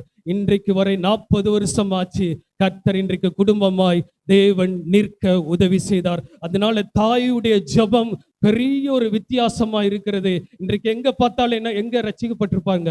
தாய்மார்கள் அதிகமாய் ரட்சிக்கப்பட்டு அவங்க மூலமா தான் இன்னைக்கு நிறைய குடும்பங்கள் ரட்சிக்கப்பட்டிருக்கோம். எங்க அம்மா எல்லாம் நாங்க தூங்கிட்டு இருக்கும் பொழுது எனக்கு அண்ணன், அக்கா, தம்பி, தங்கச்சி நான் சென்று அந்த இடத்துல நேரத்துல எல்லாம் எங்களை 5 பேருக்கும் கீழே உட்கார்ந்து முழங்கால் படியிட்டு அந்த நாட்டில் எப்போ ரட்சிக்கப்பட்டாங்களோ அப்பத்துல இருந்து இன்னைக்கு வரைக்கும் ஜெபம் பண்ணி கொண்டு இருக்கிறார்கள். அதனால தாயை கனப்படுத்த வேண்டும். தாய் நம்முடைய வாழ்க்கையில எவ்வளோ காரியங்கள் செய்திருக்கிறார்கள். 9 மாதம் நம்முடைய வாழ்க்கையில பெத்தெடுத்த அந்த சூழ்நிலைகள் அவங்களுக்கு என்னென்னலாம் செய்ய வேண்டுமோ அற்புதமாய் நம்முடைய வாழ்க்கையில செய்திருக்கிறார்கள். நல்ல திருமணத்தை நடத்தி வைக்கிறார்கள். அதுக்கப்புறம் பேர பிள்ளைகளை பார்க்கறாங்க. நம்மளாச்சும் எவ்வளோ காரியங்களை நம்ம பார்க்கிறோம். அதனால தாயை என்ன செய்யணும்? நம்முடைய வாழ்க்கையில கனம் பண்ணுகிறவர்களாய் காணப்படும். முதல் கற்பனை, முதல் கட்டளை என்னது? உன் தகப்பனையும் உன் தாயையும் கனம் பண்ணுவையாக. இன்றைக்கு நீங்க தாய்க்கு செய்ய வேண்டிய எல்லாவற்றையும் செய்து கொடுக்கணும். நல்ல வாலிப பிள்ளைகள், திருமணமானவர்கள், நீங்க அவங்களுக்கு தேவையான மெடிசன் வாங்கி கொடுக்க வேண்டும். சில நேரத்தில் அவங்களுக்கு வாடகை கட்ட வேண்டும். எவ்வளவுக்களோ நீங்க உதவி தாய்க்கு செய்கிறீர்களோ தேவன் ஆசீர்வாதமாய் கர்த்தர் வைப்பார். அதுதான் இந்த உலகத்துல நிறைய பேர் என் அம்மாவை கண்டுக்கிறது இல்ல, தகப்பனை கண்டுக்கிறது இல்ல. எவ்வளோ பேர் இன்றைக்கு அனாதை ஹாஸ்டல்ல போய் விட்டுறாங்க, தெருவுல விட்டுறாங்க. இன்றைக்கு கர்த்தர் உங்களுக்கு ஒரு நல்ல ஒரு வாய்ப்பை கர்த்தர் கொடுக்கிறார். நீங்க தாயை எவ்வளவு நீங்க பாக்குறீங்களோ உங்களோட வாழ்க்கையில ஒரு எல்லா நல்ல காரியங்களை ஆயுசு நாட்களை அவர் பெருக பண்ணுகிற தேவனாய் இருக்கிறார். அதான் சொல்லப்பட்டு இருக்கிறது, உன் தேவனாகிய கர்த்தர் உனக்கு கொடுக்கிற தேசத்திலே உன் நாட்கள் நீடித்திருப்பதற்காக தகப்பனையும் உன் தாயையும் கன பண்ணுவையாக. இன்றைக்கு கர்த்தர் நம்மோட கூட பேசி கொண்டிருக்கிறார். அதனால போதகத்தை என்ன செய்யக்கூடாது? தள்ளக்கூடாது. தாயின் வார்த்தையை நாம் என்ன செஞ்சிருக்கணும்? ஒவ்வொரு நாளும் கேட்க வேண்டும். அப்படிப்பட்ட ஒரு சூழ்நிலையில ஆண்டவராக இயேசு கிறிஸ்து அந்த இடத்துல என்னென்னலாம் செய்ய வேண்டுமோ அந்த நேரத்துல தேவன் அந்த சீசனை கண்டு இதுதான் உன்னுடைய தாய் என்று சொல்லும் பொழுது யோவான் எவ்வளோ ஆண்டவரோட கூட இருந்த ஒரு மனிதன், ஒவ்வொரு நாளும் அற்புதங்கள் அதிசயங்கள் மீன் பிடித்து கொண்டிருந்த ஒரு மனிதனை கர்த்தர் கொண்டு வந்து அநேக சீசர்கள் இருந்தால் அந்த யோவானுக்கு நல்ல ஒரு தாயை கர்த்தர் அந்த இடத்துல உண்டு பண்ணினார். சிலுவையில இன்றைக்கும் அப்படிப்பட்ட ஒரு சூழ்நிலை, அந்த பயங்கரமான ஒரு கொடுமையான ஒரு நேரம், இரத்தங்கள் வடிந்து கொண்டிருக்கிறது, அநேக பாடுகள், அநேக உபத்திரவங்கள் அவர் சரீரத்தில் இருந்தாலும் கண்களை பார்த்து அந்த இடத்துல அழகாய் சொல்லப்பட்டிருக்கிறது, நேர்த்தியாய் தகப்பனுக்கும் தாய்க்கும் அந்த இடத்துல ஒவ்வொரு மகனுக்கும் உறவை அந்த இடத்துல நம்ம பார்க்கிறோம். இன்றைக்கு கர்த்தர் ஒரு விஷயமாக உங்களை ஆண்டவர் இந்த நாளிலே ஆண்டவரை இன்றைக்கு என்னுடைய தாயின் ஆண்டவர் சொல்லுக்கு, தகப்பன் சொல்லுக்கு நான் என்னுடைய வாழ்க்கையில நான் கீழ்ப்படிந்தவனாய் இருக்கும் பொழுது நிச்சயமாய் உங்க வாழ்க்கையில பெரிய ஒரு அதிசயத்தை கர்த்தர் செய்ய அவர் வல்லமுள்ள தேவனாய் இருக்கிறார். இன்றைக்கு நம்முடைய வாழ்க்கையில ஒரு விஷயமாக நாம் எப்படிப்பட்ட சூழ்நிலையில நாம் இருக்கிறோம் என்று சற்று சிந்தித்து பார்ப்போமானால் ஆண்டவர் நிச்சயமாகவே ஒரு தாய் நம்முடைய வாழ்க்கையில மதிக்க வேண்டும், அவர்களை கனம் பண்ண வேண்டும். அவர்கள் நமக்காக ஜெபம் பண்ணுகிறார்கள், நாமும் அவர்களை செய்ய வேண்டிய உதவியை செய்யும் பொழுது ஆண்டவர் நிச்சயமாய் தேவன் உதவி செய்வார். அது மட்டுமல்ல, ஏழைகளுக்கும் நாம் என்ன செய்யணும்? உதவி செய்ய வேண்டும். திக்கற்ற பிள்ளைகளுக்கும் நாம் உதவி செய்ய வேண்டும். இதெல்லாம் செய்வோமானாலும் நம்முடைய வாழ்க்கையில பெரிய ஒரு திட்டத்தை கர்த்தர் வைத்திருக்கிறார், பெரிய ஒரு நோக்கத்தை வைத்திருக்கிறார். சிலுவிலே மரணம் வரைந்தும் தம்மை தாமே தாழ்த்தின தேவனாய் இருக்கிறார். இதெல்லாம் வீட்டுல போய் வாசித்து பாருங்க. பிலிப்பியர் 2:8 சொல்லப்பட்டு இருக்கிறது, எபிரியர் 12:2 சொல்லப்பட்டு இருக்கிறது. எல்லா சிலுவிலே சகித்து நமக்காக ஆண்டவராக இயேசு கிறிஸ்து எல்லா காரியத்தையும் நேர்த்தியாய் சிலுவிலே செய்து முடித்தார்.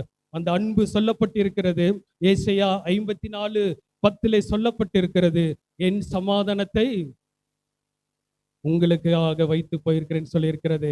அது மட்டும் இல்ல, சங்கீதம் 103:8 சொல்லப்பட்டிருக்கிறது, பாவங்களை விட்டு நாம் என்ன செஞ்சணும்? மனம் திரும்ப வேண்டும். அது மட்டுமல்ல, லூக்கா அந்த 15ஆம் அதிகாரம் 3ஆம் வசனத்துல 3-7 சொல்லப்பட்டிருக்கிறது, 99 ஆடை குறித்து கவலை இல்லை, ஆனால் அந்த இடத்துல ஒரே ஒரு ஆடு. அதுல நாம் பார்க்கும் பொழுது இன்றைக்கு உங்க குடும்பத்துல ஒருவர் ரட்சிக்கப்படாமல் இருக்கலாம், நீங்க எல்லாம் ரட்சிக்கப்பட்டு இருக்கலாம். இன்றைக்கு இந்த வருஷத்துல உங்க குடும்பத்திலிருந்து தேவன் ஒரு ரட்சிப்பை கர்த்தர் கொடுப்பாராக. நீங்க அநேக நாட்கள் அவங்களுக்காக ஜெபம் பண்ணலாம். நிச்சயமாக அவங்க பேரை சொல்லி ஜெபம் பண்ணிட்டே இருங்க. அந்த 99 ஆடை காட்டிலும் அந்த ஒரு ஆடை கர்த்தர் பெரிய காரியங்களை கர்த்தர் செய்ய போகிறார். எத்தனை பேருக்கு அந்த ரட்சிப்பு வேண்டும்? கரங்களை தட்டி மகிமை செலுத்துவோம். ஆண்டவர் பெரிய காரியங்களை நம்முடைய வாழ்க்கையில செய்வார். ஜெபித்தவர்கள் யாரும் தோற்று போனதில்லை. அண்ணால் கருத்தாய் ஜெபம் பண்ணார்கள். குறிக்கப்பட்ட நேரத்துல ஒரு பிள்ளைக்காக ஜெபம் பண்ணும் பொழுது தேவன் 5 பிள்ளைகளை கர்த்தர் கொடுத்தார். ஏன் சொல்லுகிறேன் என்றால், கர்த்தரால முடியாத காரியம் ஒன்றுமில்லை. ஒரு ஆடா இருந்தாலும் சரி, உங்க குடும்பத்தில் உங்கள் கணவர் ரட்சிக்கப்படாம இருக்கலாம், பிள்ளைகள் ரட்சிக்கப்படாம இருக்கலாம். இன்றைக்கு கர்த்தர் சொல்லுகிறார், உங்க குடும்பத்தில் ஒரு ரட்சிப்பை கர்த்தர் கொடுக்க போகிறார். கர்த்தர் ஒரு ரட்சிப்பை கர்த்தர் கொடுக்க போகிறார். தேசத்தில் அநேகரை தேவன் எல்லாரையும் கர்த்தர் தெரிந்து கொள்ள போகிறார். நீங்கள் தேசத்திற்காக ஜெபிக்க வேண்டும். சுற்று வட்டாரத்தில் இருக்கிற எல்லாருக்காக ஜெபம் பண்ண வேண்டும். இந்த நாளில் ஒரு ஜெப ஆவியை, ஒரு ரட்சிப்பை கர்த்தர் கொடுக்க போகிறார். எத்தனை பேர் விசுவாசிக்கிறீங்க?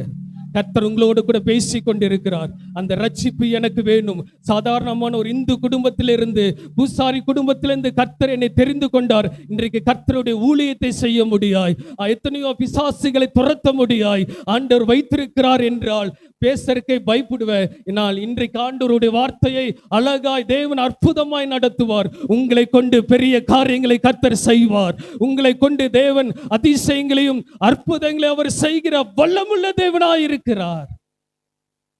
நிச்சயமாய் இந்த நாட்டிலே ஒரு பெரிய ஒரு ரட்சிப்பை நீங்க குடும்பத்திலே நீங்க ஜெபம் பண்ணி கொண்டு இருக்கலாம். கர்த்தர் ஒரு பெரிய ஒரு ரட்சிப்பை கர்த்தர் கொடுக்க போகிறார். இந்த ஆண்டு ஒரு பெரிய ரட்சிப்பு வேணும். அந்த ரட்சிப்பு எவ்வளவுக்குள்ள இருக்கிறதோ, அந்த அபிஷேகம் உங்களுக்குள்ளாக இருக்கிறதோ, வாலிப பிள்ளைகள் நல்லா ஜெபம் பண்ணணும். நான்லாம் 7 வயசுல ஜெபம் பண்ணி தொடங்கினேன். இன்னைக்கு வர ஜெபம் பண்ணி கொண்டே இருக்கிற. ஜெபித்தால் தான் எல்லா காரியத்திலே கர்த்தர் ஜெயத்தை நம்மளால எடுக்க முடியும். அநேக காரியங்கள் இனி இருக்கிற காலங்களை நாம் பயன்படுத்தி கொள்ள வேண்டும். பெற்றோர்கள் சொல்லுகிற வார்த்தையின்படி எவ்வளவுக்குள்ள ஜெபிக்கிறோமோ, நிச்சயமாய் தேவன் பெரிய காரியங்களை கர்த்தர் செய்வ வல்லமுள்ள தேவனாய் இருக்கிறார். கண்களை மூடி நாம் ஜெபம் பண்ணுவோம். அநேக வார்த்தைகள் இருக்கிறது. தேவன் இந்த நல்ல நேரத்தை கர்த்தர் கொடுத்திருக்கிறார். தாயை கனம் பண்ணுகிற ஒரு நேரமாய், தாயை மதிக்கிற ஒரு நேரமாய். இதுவரைக்கும் நீங்க தாயை நிறைய நேரத்துல அவங்களை திட்டி இருக்கலாம், அவங்களை அவமானப்படுத்தி இருக்கலாம், அவங்களுக்கு பல ரீதியில நீங்க கஷ்டத்தை கொடுத்திருக்கலாம். தாய் ஆண்டவருடைய சமூகத்துல மன்னிப்பு கேளுங்க. ஆண்டவரே, என் தாயை நான் ஆண்டவரே பேசி விட்டேனே, அவங்களுக்கு விரோதமாய் நான் ஏதோ செய்து விட்டேனே, அவங்களை திட்டிட்டேனே, என்னை ஒரு விஷயமாக என்னை மன்னிங்க என்று சொல்லும் பொழுது ஆண்டவர் என்னை மன்னிப்பார். ஆண்டவருடைய சமூகத்தில் கேளுங்க. ஓ, தாயை கனம் பண்ணுகிற ஒரு நேரமா இருக்கிறது.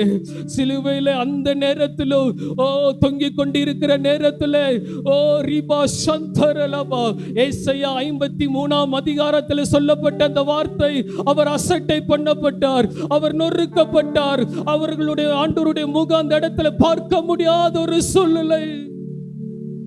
அந்த ஏசாயா 53 நீங்க வீட்டுல போய் வாசித்து பாருங்க.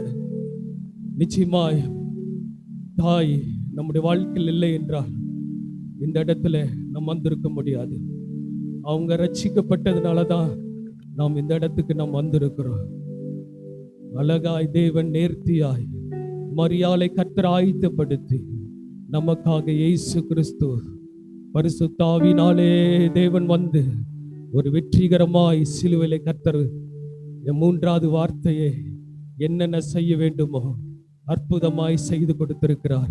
இன்றைக்கு நீங்க தாயை கரத்தை பிடித்து வீட்டுக்கு போங்க. வீட்டுல போய் உங்க தாயை கரத்தை பிடித்து காலில் விழுந்து நீங்க மன்னிப்பு கேளுங்க. பெரிய ஒரு ஆசீர்வாதம் உங்களுக்காக காத்து கொண்டு இருக்கிறது. தாயை நீங்க திட்டிடக்கூடாது, அவங்களை அவமானப்படுத்திடக்கூடாது, அவங்களை எந்த சூழ்நிலையில கைவிட்டுறக்கூடாது. தாயை இறுக பிடித்து கொள்ளுங்க, தகப்பனை பிடித்து கொள்ளுங்கள். அந்த உலகத்துல நம்மளை அவர்கள் மூலமாய் தேவன் நம்மளை நடத்துவார். அந்த தாயுடைய பாசம் வெளியேற பெற்றது.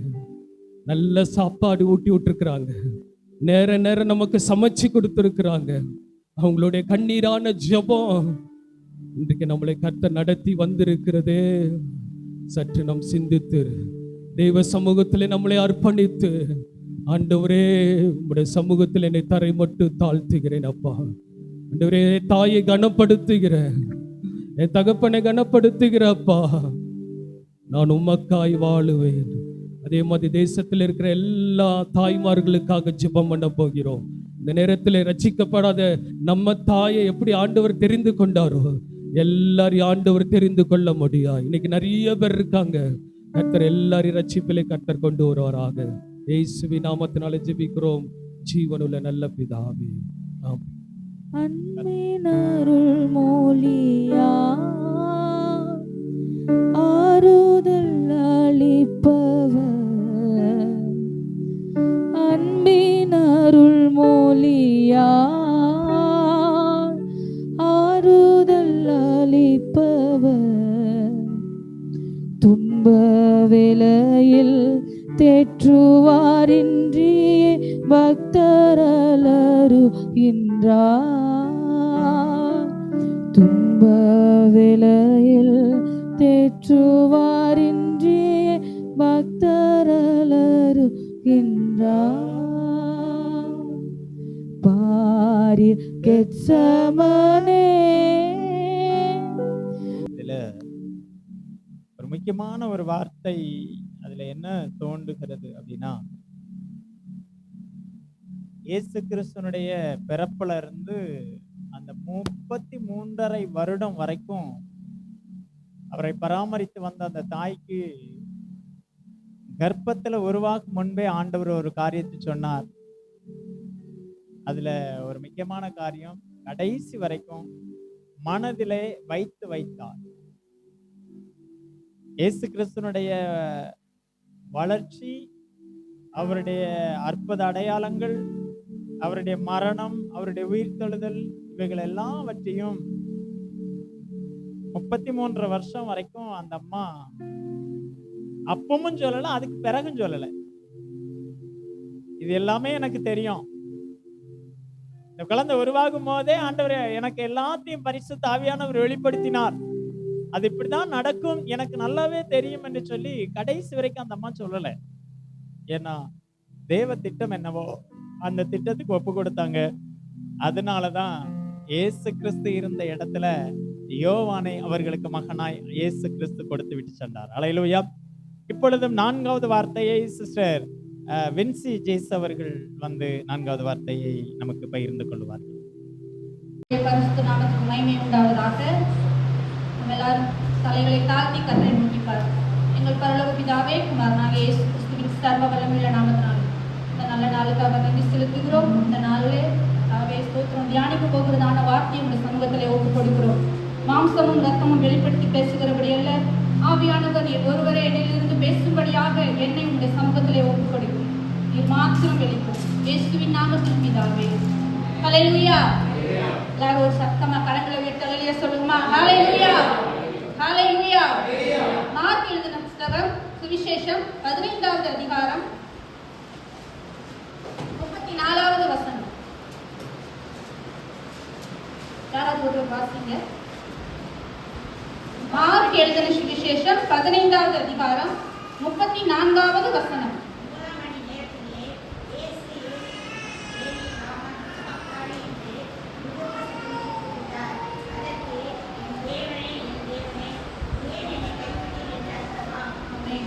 இதே வசனத்தை நம்ம மத்தேயு எழுதின சுவிசேஷம் 27வது அதிகாரம் 46வது வசனத்திலையும் பார்க்க முடியும். இதுல பார்க்கிறோம் 33வது வசனம். 6ஆம் மணி நேரம் முதல் 9ஆம் மணி நேரம் வரைக்கும் பூமி எங்கும் அந்தகாரம் உண்டாயிற்று.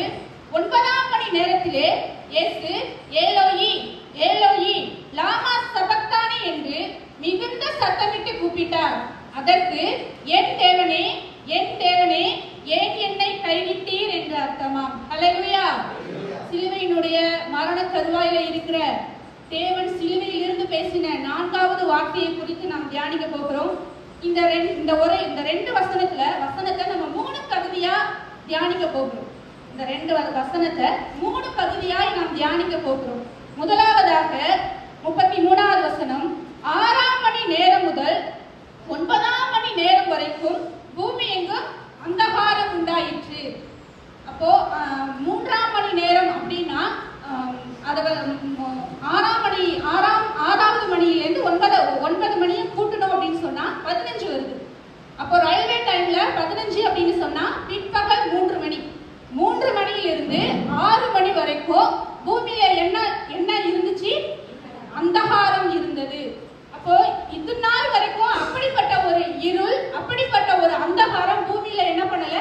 ஏற்படவே இல்லை. ஆனா தீர்க்க தரிசனமாய் ஆமோஸின் தீர்க்க தரிசன புஸ்தகம் 8வது அதிகாரம் 9வது வசனத்திலே பார்க்கும் பொழுது, மத்தியானத்திலே சூரியனை அஸ்தமிக்க பண்ணி பட்ட பகலை போல தேசத்தை அந்தகாரப்படுத்துவேன் என்று ஆமோஸ்ல எழுதப்பட்டிருக்கிறது. அப்போ தேவன் இயேசுவானவர் சிலுவையிலே தொங்கிக் கொண்டிருக்கிற அந்த நேரத்திலே ஏன் பூமி அந்தகாரப்பட்டது என்று பார்க்கும் பொழுது, அதாவது ஆதியிலிருந்து பிறந்த ஒவ்வொரு மனுஷனுடைய பாவத்துக்கும் இனிமேல் பிறக்க போகிற மனுஷனுடைய பாவத்துக்கும் முழு பாவமாய் பாவத்தின் கோரமாய் அந்த இடத்துல இயேசு சிலுவையில என்ன பண்றாரு? சிலுவையிலே தொங்கிக் கொண்டிருக்கிறார். அப்போ இயேசுவை குறித்து பார்க்கும் பொழுது அவர் பாவத்தை பார்க்க மாட்டாத சுத்த கண்ணர் என்ற இடத்துல பார்க்கிறோம். அப்ப இயேசு கிறிஸ்து பாவம் செய்யல.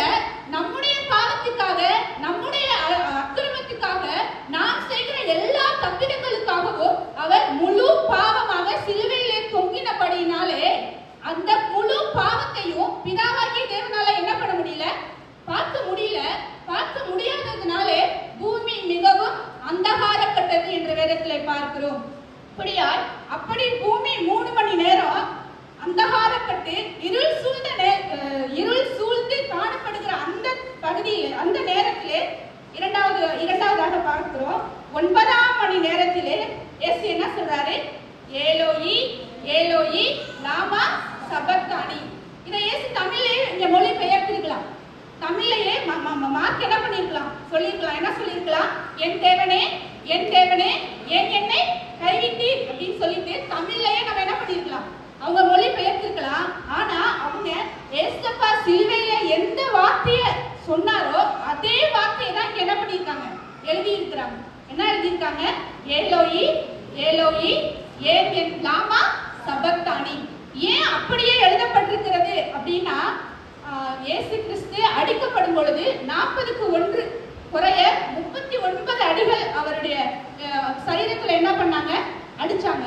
அது மட்டும் இல்லாம அவங்க அடிக்கும் பொழுது அதனுடைய சாட்டையினுடைய அந்த சாட்டை வந்து நம்ம ஊர்ல அடிச்சுப்பாங்கல்ல, அது மாதிரி இருக்காது. அந்த சாட்டையினுடைய அந்த முடிவு பகுதியில கொக்கிகள் இருக்கும், கொக்கி மாட்டி இருக்கும். அப்ப ஒரு அடி அடிக்கும் பொழுது அந்த கொக்கி வந்து சரீரத்துல அப்படியே மாட்டி இழுக்கும் போது எப்படி வரும்? சதையோட திரும்பி வரும். சதையோட திரும்பி வரும் பொழுது அப்படிப்பட்ட மிகுந்த வேதனையில, மிகுந்த வலியிலையும் வேதனையிலையும் துக்கத்திலையும் நிந்தையிலையும் இயேசு சிலுவையில என்ன பண்றாரு? தொங்கிக் கொண்டிருக்கிறார். வசனம் சொல்லுது, கடைசி ஒரு ஒரு சேவகன் வந்து ஈட்டி எடுத்து குத்தும் பொழுது ரத்தம் தானே வரணும். ஆனா ரத்தமும் தண்ணீரும் என்ன பண்ணுச்சான்? வெளியில வந்துச்சு. அப்போ மனுக்குலத்தின் பாவத்துக்காக அப்படின்னு சொல்றதை காட்டிலும் எனக்காகவும் உங்களுக்காகவும் அவருடைய கடைசி சொட்டு ரத்தத்தையும் அவர் சிந்தி ஒரு அதாவது வந்து கௌரவமான நிலைமையில ஒண்ணுமே இல்லாத சூழ்நிலையில அவர் சிலுவையில தொங்கிக் கொண்டிருக்கும் பொழுது அந்த வலி வேதனை எல்லாமே வந்து எப்படி உணர்வு பூர்வமா அவர் என்ன பண்றாரு? ரட்சிக்க வல்லமை உள்ளவரை நோக்கி பலத்த சத்தத்தோடும், எப்படி சாதாரண சத்தத்தோடு இல்ல, பலத்த சத்தத்தோடு பிதாவாகிய தேவன் அவர் என்ன பண்றாரு? கூப்பிடுறாரு. அப்போ பலத்த சத்தத்தோடும் மிகுந்த, தொடர்ந்து படிங்க பாருங்க, பலத்த சத்தத்தோடும் கண்ணீரோடும் விண்ணப்பம் பண்ணி. ஏன் இப்படிப்பட்ட ஒரு சூழ்நிலை அப்படின்னு சொன்னா, பிதாவாகிய தேவனுடைய பிரசனத்தை அவரால் என்ன பண்ண முடியல? சிலுவையில உணர முடியல. பிதாவாகிய தேவனுடைய சத்தத்தை கேட்க முடியல. அந்த பிரசனத்தை உணர முடியாத சூழ்நிலையில அவர் தனிமைப்படுத்தப்பட்டவராய், அவர் வந்து பிதாவாகிய தேவனாலே கைவிடப்பட்ட ஒரு சூழ்நிலை இருக்கும் பொழுது எப்போதும் அப்பாவையே நோக்கி கூப்பிட்டு கொண்டிருக்கிறவரு, அப்பாவையே தேடிக்கொண்டிருக்கிறவரு, அப்பா இல்ல என்ற அந்த சூழ்நிலை வரும் பொழுது அவர் மிகுந்த சத்தமிட்டு, என் தேவனே என் தேவனே ஏன் என்னை கைவிட்டீர் என்று அவர் என்ன பண்றாரு? கூப்பிடுகிற ஒரு சூழ்நிலையை நம்ம என்ன பண்றோம்? பார்க்கிறோம். அது மட்டும் இல்லாம ஏசாயாவின் தீர்க்கதரிசன புஸ்தகம் 53வது அதிகாரம் 7வது வசனத்துல அவர் வந்து அடிக்கப்படும்படி கொண்டு போகப்பட்ட ஒரு ஆட்டுக்குட்டியை போல அவர் போனாலும் எந்த இடத்துலயும் அவர் என்ன பண்ணல? காயை திறக்கவே இல்லை. ஆனா ஆனா பிதாவாகிய தேவன் தன்னை கைவிட்டார். அவருடைய அந்த பிரசனத்தையும் அவருடைய அந்த தொடுதலையும் அவர் அந்த பிதாவாகிய வார்த்தையை கேட்க முடியலன்ற ஒரு ஏக்கத்துல, ஒரு பரிதவிப்புல அவர் என்ன பண்றாரு, மிகுந்த சத்தமிட்டு அவர் பிதாவாகிய தேவனை என்ன பண்றாரு, கூப்பிடுகிறார் என்று பார்க்கிறோம். ஹல்லேலூயா, ஹல்லேலூயா, ஹல்லேலூயா. இந்த ரெண்டு வசனத்தை குறித்து நம்ம தியானிப்போம். இந்த ஒரே ஒரு விஷயத்தை மாத்திரம் நம்ம பார்த்துக்கிட்டு நம்ம முடிப்போம். சிலுவையிலே இயேசு ஏன் கைவிடப்பட்டார்? சிலுவையிலே இயேசு ஏன் கைவிடப்பட்டார் என்று பார்க்கும் பொழுது எபிரேயர் நிருபம் 5வது அதிகாரம் தொடர்ந்து நம்ம இப்ப படிச்சோம். அந்த வசனத்துல பாத்தீங்கன்னா பாருங்க, எதுக்கு அவர் கைவிடப்பட்டார் இப்படி பார்க்கும் பொழுது 9வது வசனம், தாம் பூரணர் ஆன பின்பு தமக்கு கீழ்ப்படுகிற யாவரும் நித்திய ரட்சிப்பை அடைவதற்கு காரணராகி. அப்ப எதுக்கு அவர் சிலுவையிலே கைவிடப்பட்டார் என்று பார்க்கும் பொழுது, சிலுவையிலே மறித்து எல்லாம் ஆகி அவர் பூரணர் ஆன பின்பு நமக்கு நித்திய ரட்சிப்பை கட்டளையிடும்படியாக, அதாவது ரட்சிப்பு மட்டும் கிடையாது, நித்திய ரட்சிப்பு. நல்லா பாருங்க, ரட்சிப்புக்கும் நித்திய ரட்சிப்புக்கும் வித்தியாசம் இருக்கு. அப்போ நான் என்ன சொல்றேன் அப்படின்னா, முழு மனுக்குலத்தின் பாவத்தை நீக்கி அவர்களை ரட்சிப்பதற்காகவே தேவகுமாரன் பூமிக்கு வந்தார் என்று நம்ம போன பிரசங்கத்துல பார்த்தோம். இப்படிதானே மத்தேயு 1வது அதிகாரம் 21வது வசனத்துல அப்படிதான் வசனம் போடப்பட்டிருக்கிறது. ஆனா இந்த இடத்துல பாருங்க, தமக்கு கீழ்ப்படுகிற யாவருக்கும் நித்திய ரட்சிப்பை அடைவதற்கு. அப்போ ரட்சிப்பு வேற, நித்திய ரட்சிப்பு வேற. எல்லாரையும் ரட்சிப்பதற்காக தான் தேவகுமாரன் மனுஷகுமாரனாகி பூமிக்கு வந்தார். ஆனா கீழ்ப்படுகிறதற்கு மட்டுமே என்ன ரட்சிப்பு? நித்திய ரட்சிப்பு. எல்லாருக்கும் ரட்சிப்பு உண்டு. ஆனா யார் யாரெல்லாம் கர்த்தருடைய வார்த்தைக்கும் அவருக்கும் கீழ்ப்படுகிறாங்களோ அவர்களுக்கு மட்டும்தான் என்ன உண்டு? நித்திய ரட்சிப்பு. அந்த நித்திய ரட்சிப்பு தான் நம்ம 2வது வார்த்தையில கேட்டபடி நித்திய ஜீவனையும் நித்திய ஆசீர்வாதங்களையும் பெற்றுக்கொள்ள நம்மளை என்ன பண்ணும்? நடத்தி கொண்டு போகும். அப்ப நாம் ரட்சிக்கப்பட்டவர்களா இராதபடிக்கு கீழ்ப்படிந்து நித்திய ரட்சிப்பை பெற்றுக் கொண்டவர்களாக நம்ம என்ன பண்ணணும்? காணப்பட வேண்டும். ஹல்லேலூயா, ஹல்லேலூயா. சிலுவையிலே இயேசு ஏன் கைவிடப்பட்டார் என்று பார்க்கும் பொழுது, நாம் கீழ்ப்படிந்து நித்திய ரட்சிப்பை பெற்றுக்கொள்ள வேண்டும் என்று அவர் சிலுவையில் என்ன பண்ணப்பட்டார்? கைவிடப்பட்டார். இரண்டாவது காரியமாக அவர் மரணத்தை ஜெயமாக விழுங்குவதற்காக, நமக்கு நித்திய ஜீவனை கொடுப்பதற்காக சிலுவையிலே பிதாவாகிய தேவனால் என்ன பண்ணப்பட்டார்? கைவிடப்பட்டார். ஹல்லேலூயா. எல்லாரும் கரங்களை உயர்த்தி சத்தமா ஹல்லேலூயா சொல்லுமா? ஹல்லேலூயா, ஹல்லேலூயா.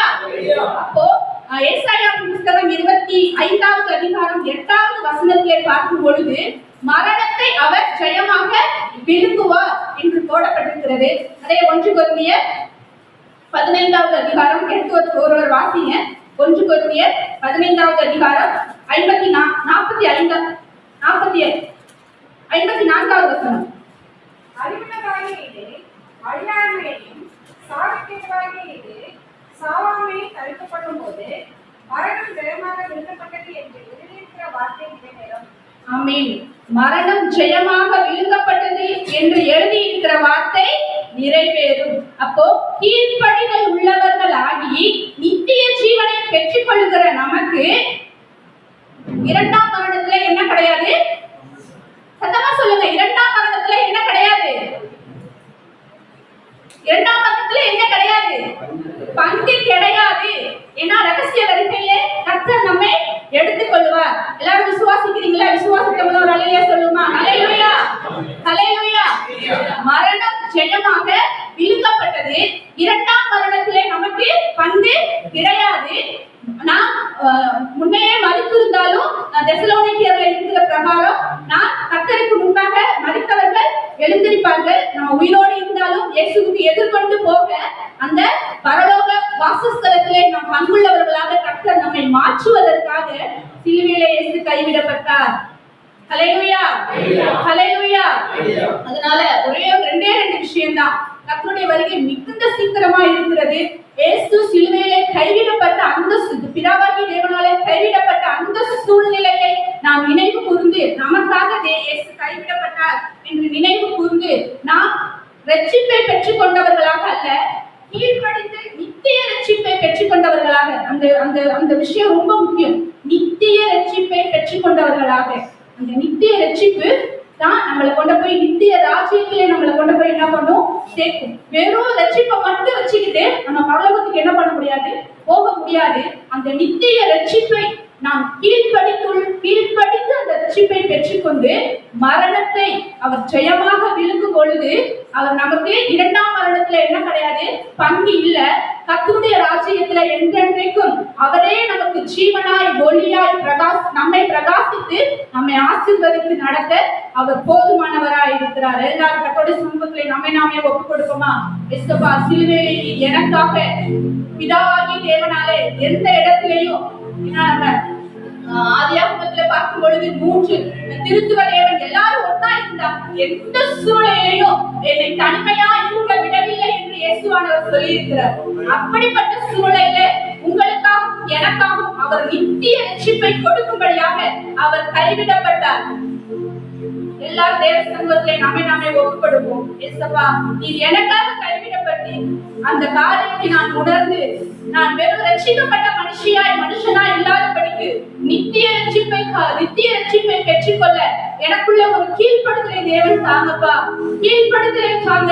ஃபர்ஸ்ட் இயேசுவானவர் கீழ்ப்படித்தார் என்ற அந்த அதிகாரத்திலே பார்க்கிறோம். எபிரேயர் 5:7 நீங்க படிச்சீங்கன்னா அவர் கீழ்ப்படிச்சு பூரணரான பின்புதான் நமக்கு தேவன் நித்திய ரட்சிப்பை கொடுப்பார்.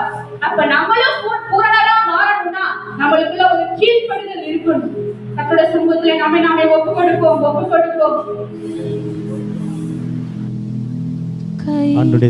கைகாலாணிகள் காயங்களே கதறுகிறார் தாங்க முடியாமல். கை காலாணிகள் காயங்களே கதறுகிறார் தாங்க முடியாமல். இறைவாயேன் என்னை கை நெகுந்தீர், இறைவாயேன் என்னை கை நெகுந்தீர் என்றே அழுது புலம்புகிறார். சிலுவையில் தொங்கும் இயேசுவை பார். கர்த்தர் நல்லவர். அல்லேலூயா. அதே போல இந்த நாளிலே 5வது வார்த்தையாக சிஸ்டர் புஷ்பா ரவி அவங்க கர்த்தருடைய வார்த்தையை நமக்கு பகிர்ந்து கொள்ளுவாங்க. ஸ்தோத்திரம். அல்லேலூயா. தலைகளை தாழ்த்தி மூடி. இயேசுவே, உங்களை துதிக்கிறோம், ஸ்தோத்திரிக்கிறோம் ஐயா. அருமையாக இயேசப்பா, உங்களுடைய பாடுகள் ஆண்டவரே, இந்த மரணத்தை குறித்து ஆண்டவரே சிந்திக்க கர்த்தர் எங்களுக்கு தந்த நல்ல பாக்கியத்திற்காக நன்றி செலுத்துகிறோம் இயேசு சுவாமி. ஆண்டவரே, 4 வார்த்தைகளை நாங்கள் தியானித்தோம். 5வது வார்த்தையை உடைய கரத்திற்குள்ளே ஒப்பு கொடுத்து ஜெபிக்கிறோம். கர்த்தர் இந்த வார்த்தையோடு கூட ஒவ்வொருவரும் கூட நீங்கள் பேசும்படியாக நாங்கள் ஜெபிக்கிறோம். ஆண்டவரே, நீங்க இடைப்படுங்க, தாழ்த்துகிறோம். இயேசுவின் மூலம் ஜெபிக்கிறோம் பிதாவே, ஆமென். தேகமெல்லாம் வருந்தி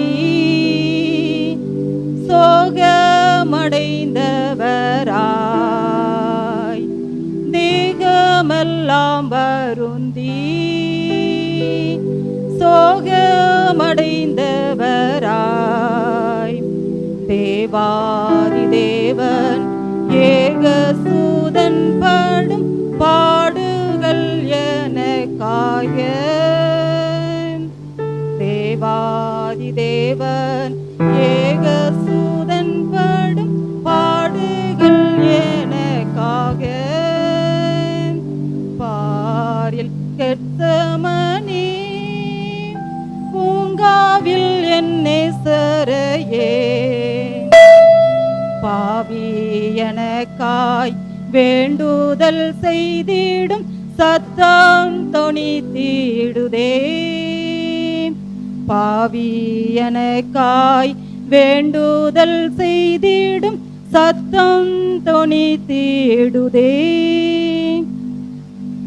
இந்த வார்த்தையை பேசும்படியாக கர்த்தர் எனக்கு சித்தம் வைத்தபடியினால் நான் முதலாவது தேவாதி தேவனுக்கு நன்றியை நான் தெரிவித்துக் கொள்கிறேன்.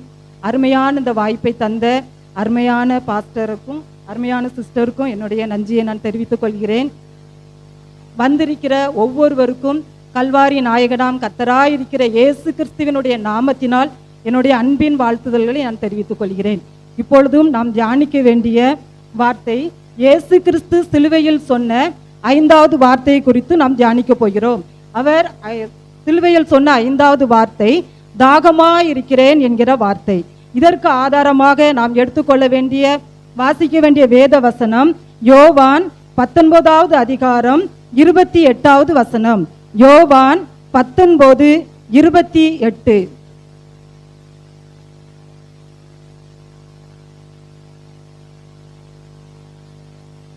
அதற்கு பின்பு இயேசு எல்லாம் முடிந்தது என்று அறிந்து வேத வாக்கியங்கள் நிறைவேறும்படி தாகமாயிருக்கிறேன் என்றார். அப்போ வேத வாக்கியங்கள்ல என்ன கூறப்பட்டிருக்கிறது என்று பார்த்தால் இயேசு கிறிஸ்துவினுடைய பிறப்பு, அவருடைய வளர்ப்பு, அவர் கழுதையின் மேல் ராஜாவாக பவனி வருதல், அவருடைய சிலுவை பாடுகள், அவருடைய மரணத்திற்கு பின்பு அவருடைய உயிர்த்தெழுதல் எல்லாமே வேத வாக்கியங்கள்ல கூறப்பட்டிருக்கிறது. தீர்க்கதரிசிகள் மூலமாக நமக்கு முன்னறிவிக்கப்பட்டுள்ளது. அப்ப இதையெல்லாம் நிறைவேற்ற வேண்டும் என்பது இயேசு கிறிஸ்துவினுடைய ஒரு தாகம். ஆனால் இயேசு கிறிஸ்து இப்போ நம்ம அந்த சிலுவையில அவர் என்ன செய்தார்? அகோரமான பாடுகளை என்ன செய்தார்? சகித்து கொண்டிருக்கிறார். அப்போ ஒரு நாளைக்கு முன்பாகவே ரோம போர்ச்சேவர்கள் அவரை என்ன செய்தார்கள்? கைது செய்து அவரை என்ன செய்தார்கள்? அதிகமாக பரியாசம் பண்ணி அவர் மேல காரி துப்பி அவர் அணிந்திருந்த அந்த வஸ்திரத்தை கலற்றி அவருக்கு வேற அங்கே உடுத்து அவரை என்ன கன்னத்தில் அறைந்து எவ்வளவு பரியாசம் பண்ண முடியுமோ அவ்வளவு பரியாசம் பண்ணி அதன் பின்பு அவரை எருசலேம் வீதி வழியாக என்ன செய்தார்கள்? கொண்டு சென்றார்கள் என்று பார்க்கிறோம்.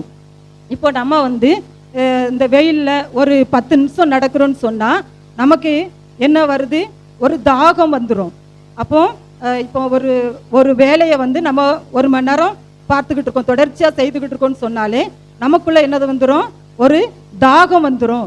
நமக்கு முன்னால என்ன இருந்தாலும் சரிதான், நம்ம என்ன செய்வோம்? அந்த தண்ணீரை தான் நம்ம என்ன செய்வோம்? எடுத்து குடிப்போம். அதுதான் நமக்கு அந்த நேரத்துக்கு தேவையாக காணப்படுகிறது. அப்போ அந்த எருசலேம் வீதி வழியாக இயேசு போகும்போது அவர் சும்மா நடந்து போகல, அவர் ஒரு பாரமான சிலுவை என்ன செய்தார்? சுமந்து கொண்டுதான் போய்கொண்டு இருக்கிறார். அந்த கொல்கதா மலையில, அந்த மலை உச்சியில, அந்த அகோரமான வெயில், அந்த மலை உச்சியில அவரை கொண்டு போய் கை கால்கள் எல்லாம் என்ன செய்யறாங்க? ஆணிகளால என்ன செய்யறாங்க? அடிக்கிறாங்க. அவருடைய ஒரு முள்ளுனால ஒரு கிரீடத்தை செய்து அவர் தலையின் மேல அந்த கிரீடத்தை என்ன செய்தாங்க? வைத்தார்கள் என்று பார்க்கிறோம். அப்போ அப்படி அவருடைய சரீரத்துல ஒரு துளி கூட ரத்தம் இல்லாம எல்லா ரத்தமும் என்ன செய்து விட்டது? வெளியேறி விட்டது என்று பார்க்கிறோம். அப்படிப்பட்ட நேரத்துல இயேசு கிறிஸ்துவுக்கு கண்டிப்பாக ஒரு தாகம் என்ன செய்திருக்கும்? இருந்திருக்கும். ஏனென்றால் அவர் சிலுவையில அறையப்படும் போது அவர் ஒரு மனிதனாகவே என்ன செய்தார்? காணப்பட்டார். அப்போ மனிதனுக்கு நம்ம கை கால்கள்ல அடிகள் பட்டா இல்லைன்னா காலில் ஒரு சின்ன முள்ளு குத்துனா கூட நம்மளால என்ன செய்ய முடியாது? தாங்கி கொள்ள முடியாது. ஆனா நமக்கு என்ன வலிகள் வேதனைகள் இருக்கிறதோ அதே வலிகளும் வேதனைகளும் இயேசு கிறிஸ்துவுக்கு கண்டிப்பாக என்ன செய்திருக்கும்? இருந்திருக்கும். அந்த நேரத்துல அவளுடைய சரீர பிரகாரமா அவருக்கு ஒரு தாகம் என்ன செய்துச்சு? இருந்துச்சு. இது எல்லாருக்குமே இருக்கக்கூடிய ஒரு தாகம், சரீர பிரகாரமான ஒரு தாகம். நம் தாகம் என்ன என்றால் அவர் ஒரு நாளைக்கு முன்பாக இருந்தே அவர் தண்ணீர் குடித்திருக்க வாய்ப்பு இல்லாத ஒரு சூழ்நிலையில தான் இருந்தார். அப்போ அந்த நேரத்தில் அவருக்கு ஒரு தாகம் இருந்தது என்று பார்க்கிறோம். ஆனால் அந்த தாகத்தை தீர்த்து கொள்ளுவதற்கு இயேசுவுக்கு ஒரு வாய்ப்பு கொடுக்கப்பட்டது. மார்க்கு 15வது அதிகாரம் 23வது வசனத்தை நாம் வாசிப்போம். மார்க்கு 15:23.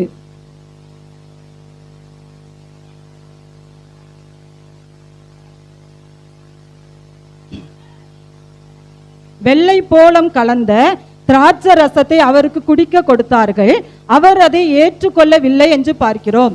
அப்போ சரீர பிரகாரமான ஒரு தாகத்தோடு இருக்கிற அவர் என்ன செய்தாராம்? அந்த திராட்சை ரசத்தை அந்த நேரத்தில் அவருடைய அந்த தாகத்தை தீர்ப்பதற்கு கொடுக்கப்பட்ட அந்த வாய்ப்பையும் என்ன செய்து விட்டார்? இழந்து விட்டார் என்றுதான் நாம் சொல்ல முடியும். அதை அவர் என்ன செய்யவில்லை? ஏற்றுக்கொள்ளவில்லை என்று பார்க்கிறோம். யூத பெண்கள் அந்த காலத்தில் உள்ள யூத பெண்கள் என்ன பண்ணுவாங்கன்னா, அதாவது சிலுவை தண்டனை அல்லது மரண தண்டனைக்கு ஒப்பு கொடுக்கப்பட்டவங்களை எருசலேம் வீதி வழியா தான் என்ன செய்வாங்களாம், கொண்டு போவாங்களாம். அப்போ அவங்களுக்கு இந்த வெள்ளை போளம் கலந்த ஒரு திராட்சை ரசத்தை அந்த யூத பெண்கள், அதாவது ஒரு நல்ல வசதி படைத்த இந்த யூத பெண்கள் தான் இந்த திராட்சை ரசத்தை தயாரிப்பாங்களாம். இந்த வெள்ளை போளம் கலந்த இந்த திராட்சை ரசம் எப்படி தயாரிப்பாங்கன்னா, இது ஒரு முள் செடியிலிருந்து ஒரு பிசின் போன்ற ஒரு தைலத்தினால இதை எடுப்பாங்களாம். இதுல ஒரு போதை பொருளும் கலந்திருக்குமா. வெள்ளை போளம் நம்ம ஒரு வாசனை திரவியமாகவும் நமக்கு என்ன செய்து அது பயன்படுது. அப்போ அந்த திராட்சை ரசத்தை கலந்து சிலுவை மரணம் அல்லது மரண தண்டனைக்கு யாராவது கடந்து செல்லும் போது, அந்த எருசலேம் வீதி வழியா கடந்து செல்லும் போது அவங்களுக்கு இந்த பெண்கள் என்ன செய்வாங்க, இந்த பானத்தை என்ன செய்வாங்களாம், கொடுப்பாங்களாம். அவர்களுக்கு ஒரு நம்பிக்கை என்னன்னா, இப்படி அந்த சிலுவை பாடுக்கு கடந்து செல்கிறவர்களுக்கு நாம் இந்த ரசத்தை கொடுத்தால் அவர்களுக்கு அந்த மரண தண்டனைக்கு கிடைக்கக்கூடிய அந்த வலிகள் வேதனைகள் சற்று குறைவாக இருக்கும் என்று சொல்லி அந்த யூத பெண்கள் என்ன செய்தார்களாம், அவர்களுக்கு அந்த திராட்சை ரச அந்த பானத்தை கலந்து கொடுப்பார்களாம். ஆனா அதே போலதான் இயேசு கிறிஸ்துவும் என்ன செய்தார், அந்த எருசலேம் வீதி வழியாகத்தான் அந்த பாரமான சிலுவையை சுமந்து கொண்டு சென்றார். அப்பொழுது இயேசு கிறிஸ்துவுக்கும் இப்படிப்பட்ட ஒரு வாய்ப்பு கிடைத்திருக்கும். அந்த பெண்கள் இயேசு கிறிஸ்துவுக்கும் இப்படி அந்த அந்த வெள்ளை போளம் கலந்த திராட்சை ரசத்தை என்ன செய்திருப்பார்கள், குடிக்க கொடுத்திருப்பார்கள். ஆனால் நாம் என்ன உணர்கிறோம் என்றால், இயேசு கிறிஸ்து அதை கண்டிப்பாக ஏற்றுக்கொண்டிருக்க மாட்டார் என்றுதான் நாம் விசுவாசிக்கிறோம். அப்ப இயேசு கிறிஸ்துவுக்கு இருந்த தாகம்தான் என்ன என்று பார்க்கும் பொழுது, அவருக்குள்ள இருந்த தாகம் சரீர தாகம் இருந்தாலும் அதை பொருட்படுத்தாதபடிக்கு பிதாவினுடைய சித்தத்தை நிறைவேற்ற வேண்டும், வேத வாக்கியங்களில் எழுதப்பட்டவைகளை நிறைவேற்ற வேண்டும் என்கிற ஒரு தாகம்தான் இருந்தது. அது என்ன தாகம் என்றால், அவருக்குள் இருந்த தாகம் ஆத்தும தாகம் என்று நாம் பார்க்கிறோம். ஆத்துமாக்கள் என்ன செய்ய வேண்டும், ரட்சிப்படைய வேண்டும் என்ற ஒரு தாகம் அவருக்குள்ள இருந்தது. இப்போ ஒரு தோட்டத்துல ஏதாவது ஒரு இதுல வேலை செய்கிறோம் என்றால், நாம் அந்த வேலையை முடித்தவுடன் நமக்குள்ள ஒரு தாகம் வரும். என்ன தாகம் என்றால், அதாவது வேலையை முடித்த உடனே நமக்கு என்ன தருவாங்க, கூலி தருவாங்க. அப்ப நம்முடைய தாகம் எதன் மீது இருக்கும், அந்த பணத்தின் மீது இருக்கும். அப்ப அந்த கூலியை நம்ம பெற்றுக்கொண்டவுடன் அதோட அதை என்ன செய்கிறது, முடிவடைகிறது. ஆனால் இயேசு கிறிஸ்துவுக்கு இருந்த தாகம் ஒரு தீராத தாகமாக இருந்தது. அதுதான் ஆத்துமாக்களை குறித்ததான தாகம். சமாரியா ஸ்திரீ கிணற்றிற்கு என்ன செய்யறா, தண்ணி எடுப்பதற்காக வர்றா. அப்போ இயேசு கிறிஸ்து என்ன செய்யறாரு, அந்த கிணற்றின் அருகே அந்த சமாரியா ஸ்திரீனிட்ட கேட்கிறாரு, தாகத்துக்கு தா அப்படின்னு சொல்லி என்ன செய்யறாரு, கேட்கிறாரு. அப்ப அந்த சமாரியா ஸ்திரீ என்ன சொல்றாருன்னா, நீர் யூதனா இருக்க நான் எப்படி என்னிடத்தில் எப்படி தாகத்துக்கு தா என்று நீ கேட்கலாம் அப்படின்னு அந்த சமாரியா ஸ்திரீ சொல்றா. அப்போ இயேசு கிறிஸ்து என்ன சொல்றாருன்னா, அதாவது தாகத்துக்கு தா என்று கேட்கிறவர் நீ இன்னார் என்று அறிந்திருந்தால் நீயே என்னிடத்தில் தாகத்துக்கு தண்ணீர் கேட்டிருப்பாய். நான் தரக்கூடிய அந்த தண்ணீரை குடிக்கிறவனுக்கு ஒரு காலம் தாகம் உண்டாகாது அப்படின்னு சொல்றா. அப்போ அதன் பின்பு அவளுடைய அதாவது அந்த வாழ்க்கை, சமாரியா ஸ்திரியை பற்றி நமக்கு நல்லா தெரியும். அவள் வாழ்க்கையில என்னென்ன நடந்ததுன்னு தெரியும். அவளுடைய வாழ்க்கையை அவள் அப்படியே இயேசு கிறிஸ்து அப்படியே அவருக்கு என்ன செய்யறாரு, வெளிப்படுத்துறாரு. உடனே இவளுக்கு ஒரு சந்தோஷம். ஆனா அவ அந்த இடத்துல ஒரு ரட்சிப்பை என்ன செய்யறா, பெற்றுக்கொண்டு அவ மட்டும் அந்த ரட்சிப்பை பெற்றுக்கொண்டது இல்லாம அவ என்ன செய்யறா, ஊருக்குள்ளார ஓடி போறா. ஊருக்குள்ள ஓடி போய் அங்க இருக்கிற எல்லா ஜனங்கள்கிட்டையும் என்ன செய்யறா, அந்த இயேசு கிறிஸ்து தன்னுடைய வாழ்க்கை வரலாறை பற்றி சொன்னது, இப்படி ஒருத்தர் வந்திருக்கிறாரு நீங்க வாங்கன்னு சொல்லி அவங்களே என்ன செய்யறா, கூட்டிக்கிட்டு வாரா. அந்த ஊருக்குள்ள இருந்த எல்லா ஜனங்களும் என்ன செய்துட்டாங்க, இயேசுவை பார்ப்பதற்காக வந்துட்டாங்க. அப்போ வந்தவங்கல்ல அநேகம் பேர் என்ன பண்ணாங்களாம், இயேசுவின் மேல என்ன செய்தாங்களாம், விசுவாசம் வைத்தார்கள் என்று பார்க்கிறோம். அப்போ அந்த சமாரிய ஸ்திரீ அவளும் அந்த ரட்சிப்பை பெற்றுக்கொண்டது இல்லாமல் அதை அவளுடைய ஊர் ஜனங்கள்ட்டையும் போய் சொல்லி அவர்களையும் என்ன செய்தார், அந்த ரட்சிப்புக்குள்ள என்ன செய்தார், வழி நடத்தினார் என்று நாம் பார்க்கிறோம். இயேசு கிறிஸ்து எதற்காக, ஒரு கடவுள் ஒரு மனிதனாக எதற்காக இந்த உலகத்திற்கு வந்தார் என்றார், பாவிகள் ரட்சிக்கப்பட வேண்டும் என்பதற்காகத்தான் வந்தார். அப்போ பாவிகளாகிய நாம என்ன செய்யணும், ரட்சிக்கப்படணும், மனம் திரும்பணும். அதாவது அந்த நரகத்துக்குள்ள ஒருத்தர் கூட போயிடக்கூடாது. அதுதான் இயேசு கிறிஸ்துவினுடைய ஒரே நோக்கமாக இருந்தது. இன்றைக்கு நம்ம எப்படிப்பட்ட ஒரு தாகத்தோடு இருக்கிறோம் என்பதை என்ன செய்ய வேண்டும், சிந்தித்து பார்க்க வேண்டும். சரீர பிரகாரமான தாகத்தை நாம என்ன செய்யலாம், தனித்து கொள்ளலாம். இயேசு கிறிஸ்துவும் எத்தனையோ பேருடைய சரீர பிரகாரமான தாகத்தை தீர்த்தார் என்று நாம் பார்க்கிறோம். இஸ்ரவேல் ஜனங்கள் வனாந்தரத்துல அவங்கள வழி நடத்திட்டு போகும்போது அவர்களுக்கு தாகம் வந்தது. லட்சக்கணக்கான ஜனங்களுக்கு கண்மலையிலிருந்து தண்ணீரை வரவழைத்து என்ன செய்தார்? அந்த தாகத்தை தீர்த்தார். ஆகார் தன்னுடைய மகன் அதாவது தண்ணீர் இல்லாதபடிக்கு சாகக்கூடிய மரண தருவாயில இருக்கும் பொழுது அவளுக்கு ஒரு நீரூற்றையே கொடுத்து என்ன செய்தார்? அந்த தாகத்தை தீர்த்தார் என்று பார்க்கிறோம். சிம்சோன் ஒரு கழுதை தாடை எலும்பை வைத்து 1000 பெலிஸ்தியரை என்ன செய்தான்? கொன்றான். அப்பொழுது அவனுக்கு ஒரு தாகம் வந்தது. அப்பொழுதும் என்ன செய்தார்? அவனுக்கு தண்ணீரை கொடுத்தார் என்று பார்க்கிறோம். இப்படிப்பட்ட அநேகருடைய சரீர தாகத்தை தீர்த்தவர் தான் இயேசு கிறிஸ்து. ஆனால் அவருக்கு அந்த சிலுவையிலே வந்த அந்த தாகத்தை அவரால் தீர்த்த அந்த வாயில ஒரு நீரூற்றையை அவருக்கு என்ன செய்திருக்க முடியும்? உருவாக்கி கொள்ள முடியும். ஆனால் அவருக்கு இருந்த ஒரே தாகம் நம் ஆத்துமாக்கள் ரட்சிக்கப்பட வேண்டும். நம்மளை குறித்ததான ஒரு தாகம் தான் என்ன செய்திருந்தது? இயேசு கிறிஸ்துவுக்கு இருந்தது. இன்றைக்கு நம்ம எப்படிப்பட்ட சூழ்நிலையில இருக்கிறோம் என்பதை நம்ம என்ன செய்யணும்? சற்று சிந்தித்து பார்க்க வேண்டும். முதலாவது நம்முடைய குடும்பம் என்ன செய்யணும்? ரட்சிக்கப்பட வேண்டும். முதலாவது நம்ம குடும்பத்தை நம்ம ஆதாயப்படுத்தணும். நம்ம குடும்பத்துக்குள்ள எத்தனை பேர் இருக்கிறாங்க? இவங்க எல்லாரும் ரட்சிப்பின் அந்த விலையேற பெற்ற ரட்சிப்பின் அனுபவத்தை பெற்றுக்கொண்டார்களா? அந்த தாகம் முதலாவது நம்மகிட்ட இருக்கணும். ரெண்டாவது, நம்முடைய உறவினர்கள் என்ன செய்யணும்? அந்த ரட்சிப்பின் அனுபவத்தை பெற்றுக்கொள்ள வேண்டும். அந்த சமாரிய ஸ்திரீ அவள் பெற்றுக்கொண்டது இல்லாமல் ஊருக்குள்ள ஓடி போய் எல்லார்த்தையும் அவள் சொல்லி அநேகரை அந்த ரட்சிப்புக்குள்ள என்ன செய்தால்? வழி நடத்தினாள் என்று பார்க்கிறோம். அதே போல நம்முடைய உறவினர்கள் என்ன செய்யணும்? ரட்சிக்கப்பட வேண்டும். அந்த தாகம் நமக்குள்ள என்ன செய்யணும்? இருக்கணும். அதுக்கப்புறம் நம்மை சுற்றிலும் இருக்கிற ஜனங்கள், இந்த சமுதாயத்தில் உள்ள ஜனங்கள், இவர்களும் என்ன செய்யணும்? ரட்சிப்பின் அனுபவத்தை பெற்றுக்கொள்ள வேண்டும். இந்த தாகம் என்ன செய்ய வேண்டும்? நமக்குள்ளே இருக்க வேண்டும். இப்பொழுது நாம் ஒரு விஷயம் நாம் சிந்தித்து பார்ப்போம். நமக்குள்ளே எப்படிப்பட்டதான தாகம் இருக்கிறது? உலக பிரகாரமான தாகத்தையே நாம் நோக்கி கொண்டிருக்கிறோமா? அல்லது இயேசு கிறிஸ்துவுக்கு இருந்த அந்த ஆத்தும தாகம் நமக்குள் இருக்கிறதா? இதை நாம் என்ன செய்ய வேண்டும்? சிந்தித்து பார்க்க வேண்டும். கர்த்தராயிருக்கிற இயேசு கிறிஸ்து தாமே நாம் ஒவ்வொருவருக்கும் ஆத்தும தாகத்தை தந்து நாம் ஒவ்வொருவரையும் ஆசீர்வதிப்பாராக. தலைகளை தாழ்த்தி நாம் ஜெபிப்போம். அன்புள்ள இயேசப்பா, அருமையான இந்த நல்ல வார்த்தையை தியானிக்க தந்த நல்ல கிருபைக்காக நன்றி செலுத்துகிறோம். இப்பொழுது சுவாமி, நீங்கள் ஆண்டவரே சிலுவையில் சொன்ன அந்த 5வது வார்த்தை, தாகமாயிருக்கிறேன் என்கிற வார்த்தை ஆண்டவரே, அப்பா, களைப்படைந்தவராய் ஆண்டவரை சிலுவையில் தொங்கும் போது ஆத்துமாக்களை குறித்ததான் அந்த தாகம் உங்களுக்கு இருந்ததே சுவாமி. அதே தாகத்தை எங்கள் ஒவ்வொருவருக்கும் தாங்க. நாங்களும் ஆத்துமாக்களை ஆதாயம் பண்ணுகிறவர்களாய் மாற வேண்டும் ஆண்டவரே. நாங்கள் மட்டுமல்ல, எங்களை சுற்றிலும் இருக்கிற எங்கள் சமுதாயத்தில் உள்ளவர்களை கர்த்தருக்காக ஆண்டவரை வழிநடத்தக்கூடியவர்களாய் கர்த்தர் எங்கள் ஒவ்வொருவரையும் மாற்றுங்க. கர்த்தர் அப்படியே செய்ய போகிறதற்காக உங்களுக்கு நன்றிகளை நாங்கள் ஏறெடுக்கிறோம். மீட்பர் இயேசுவின் நாமத்தில் ஜெபிக்கிறோம் பிதாவே, ஆமென்.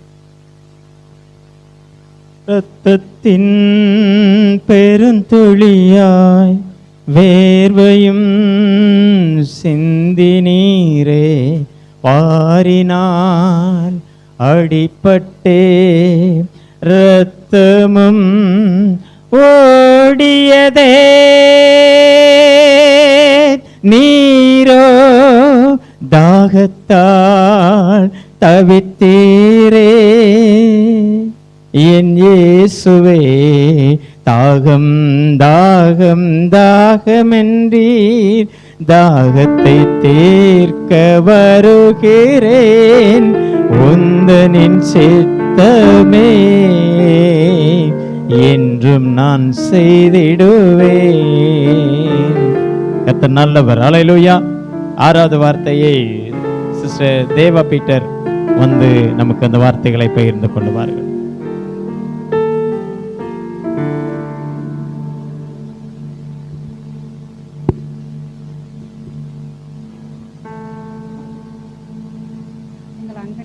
பிதாவே, இப்போதும் உம்முடைய சமூகத்திலே தகப்பனே, உம்முடைய குமாரனாகிய உயிர்த்தெழுந்த இயேசு கிறிஸ்து நாமத்தினாலே வந்திருக்கும் தகப்பனே, ஒரு விஷயம் நாங்கள் செய்த பாவங்கள், குற்றங்கள், குறைகள் அனைத்தையும் மன்னிங்க தகப்பனே. கொடுக்கப்பட்ட இந்த 6ஆம் வார்த்தைக்காக நன்றி தகப்பனே. அடையனை மறைத்து நீங்க வெளிப்படுங்க. உம்முடைய நாமம் மட்டுமே மகிமையட்டும். இயேசு கிறிஸ்து நாமத்தில் ஜெபிக்கிறோம் ஜீவன் கிருபையுமான நல்ல பிதாவே, ஆமென். கொடுக்கப்பட்ட 6ஆம் வார்த்தை, எல்லாம் முடிந்தது. யோவான் எழுதின சுவிசேஷம் 19வது அதிகாரம் 30வது வசனத்தை வாசிப்போம்.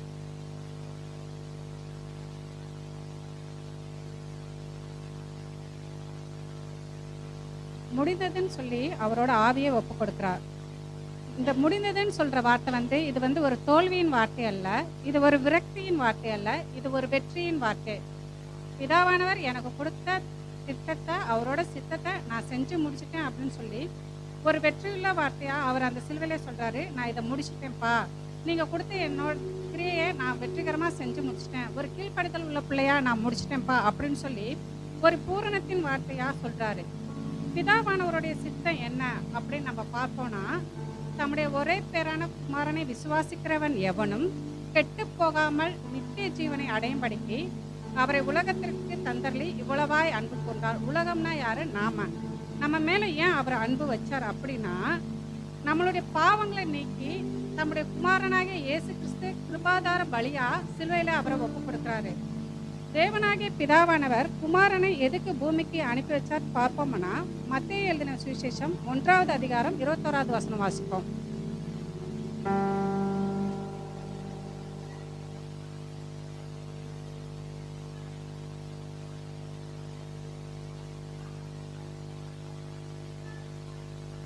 ஏன்னா நம்ம பாவங்களை நீக்கி நம்மளை ரட்சிக்கப்படுகிற கிருபாதார பலி, அதனால அவரு பிதாவானவர் இயேசுவானவரை பூமிக்கு அனுப்பி வச்சார். 2வது பார்த்தோம் அப்படின்னா, யோவான் எழுதின சுவிசேஷம் 1வது அதிகாரம் 29வது வசனம் வாசிப்போம்.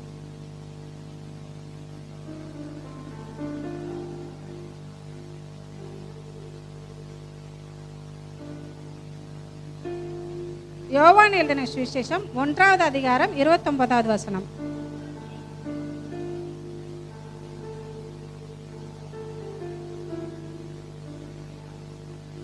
நம்மளுடைய பாவங்களை சுமந்து தீர்க்கிற தேவ ஆட்டுக்குட்டியா பிதாவோட சித்தத்தின்படி அவர் நம்ம இந்த பூமிக்கு வந்தார். பூமிக்கு வந்தோட நோக்கம் என்ன அப்படின்னா, நம்மளுடைய பாவங்களை சிலுவையில சுமந்து தீர்ப்பதற்கும் அதை முடிப்பதற்கும் அதை நிறைவேற்றி வெற்றிகரமான வார்த்தையா முடிந்ததுன்னு சொல்றதுக்குமே பூமிக்கு வந்திருக்கிறாரு. கொலேசியர் எழுதின சுவிசேஷம் 2வது அதிகாரம் 13வது வசனத்திலிருந்து 15வது வசனத்தை வாசிப்போம். கொலேசியர் எழுதிய சுவிசேஷம் 2வது அதிகாரம் 13லிருந்து 15 வரை. கொலேசியர் எழுதிய சுவிசேஷம் 2வது அதிகாரம் 13லிருந்து 15 வரை.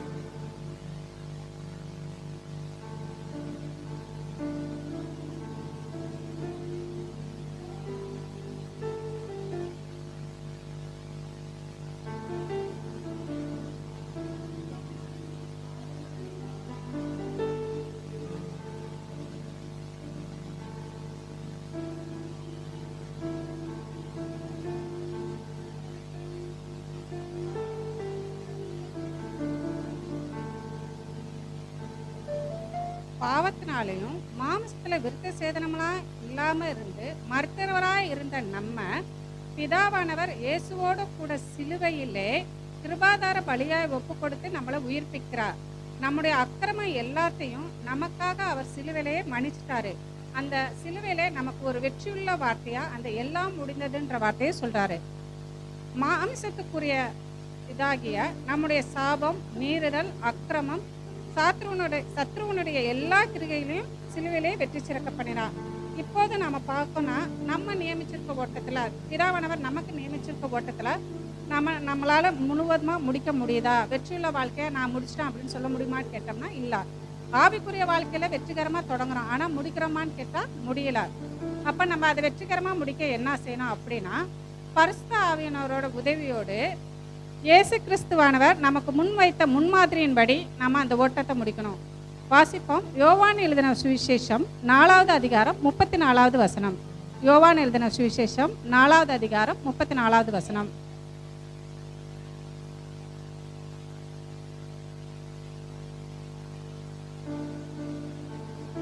பிதாவானவரோட சித்தத்தின்படி இயேசுவானவர் நமக்கு வச்சிருக்க அந்த இதன்படி அவருடைய சித்தத்தை நம்ம அனுதினமும் போஜனமா அதை நம்ம மேற்கொள்ளணும். 2வது பார்த்தோம் அப்படின்னா, தேவ சித்தத்தை எப்படி நம்ம கிரியையா செஞ்சு முடிக்கணும்னா, 1 யோவான் 4வது அதிகாரம் 10வது வசனம். 1 யோவான் 4வது அதிகாரம் 10வது வசனம்.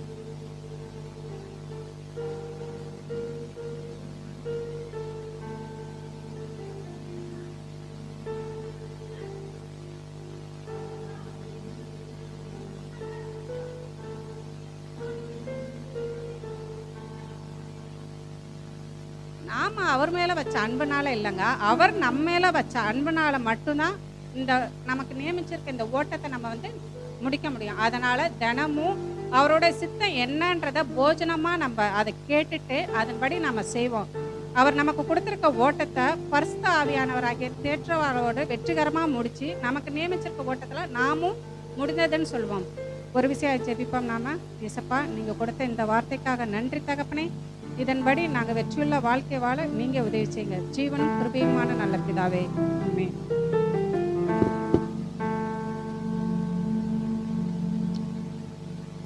நித்திய ஜீவன் பெற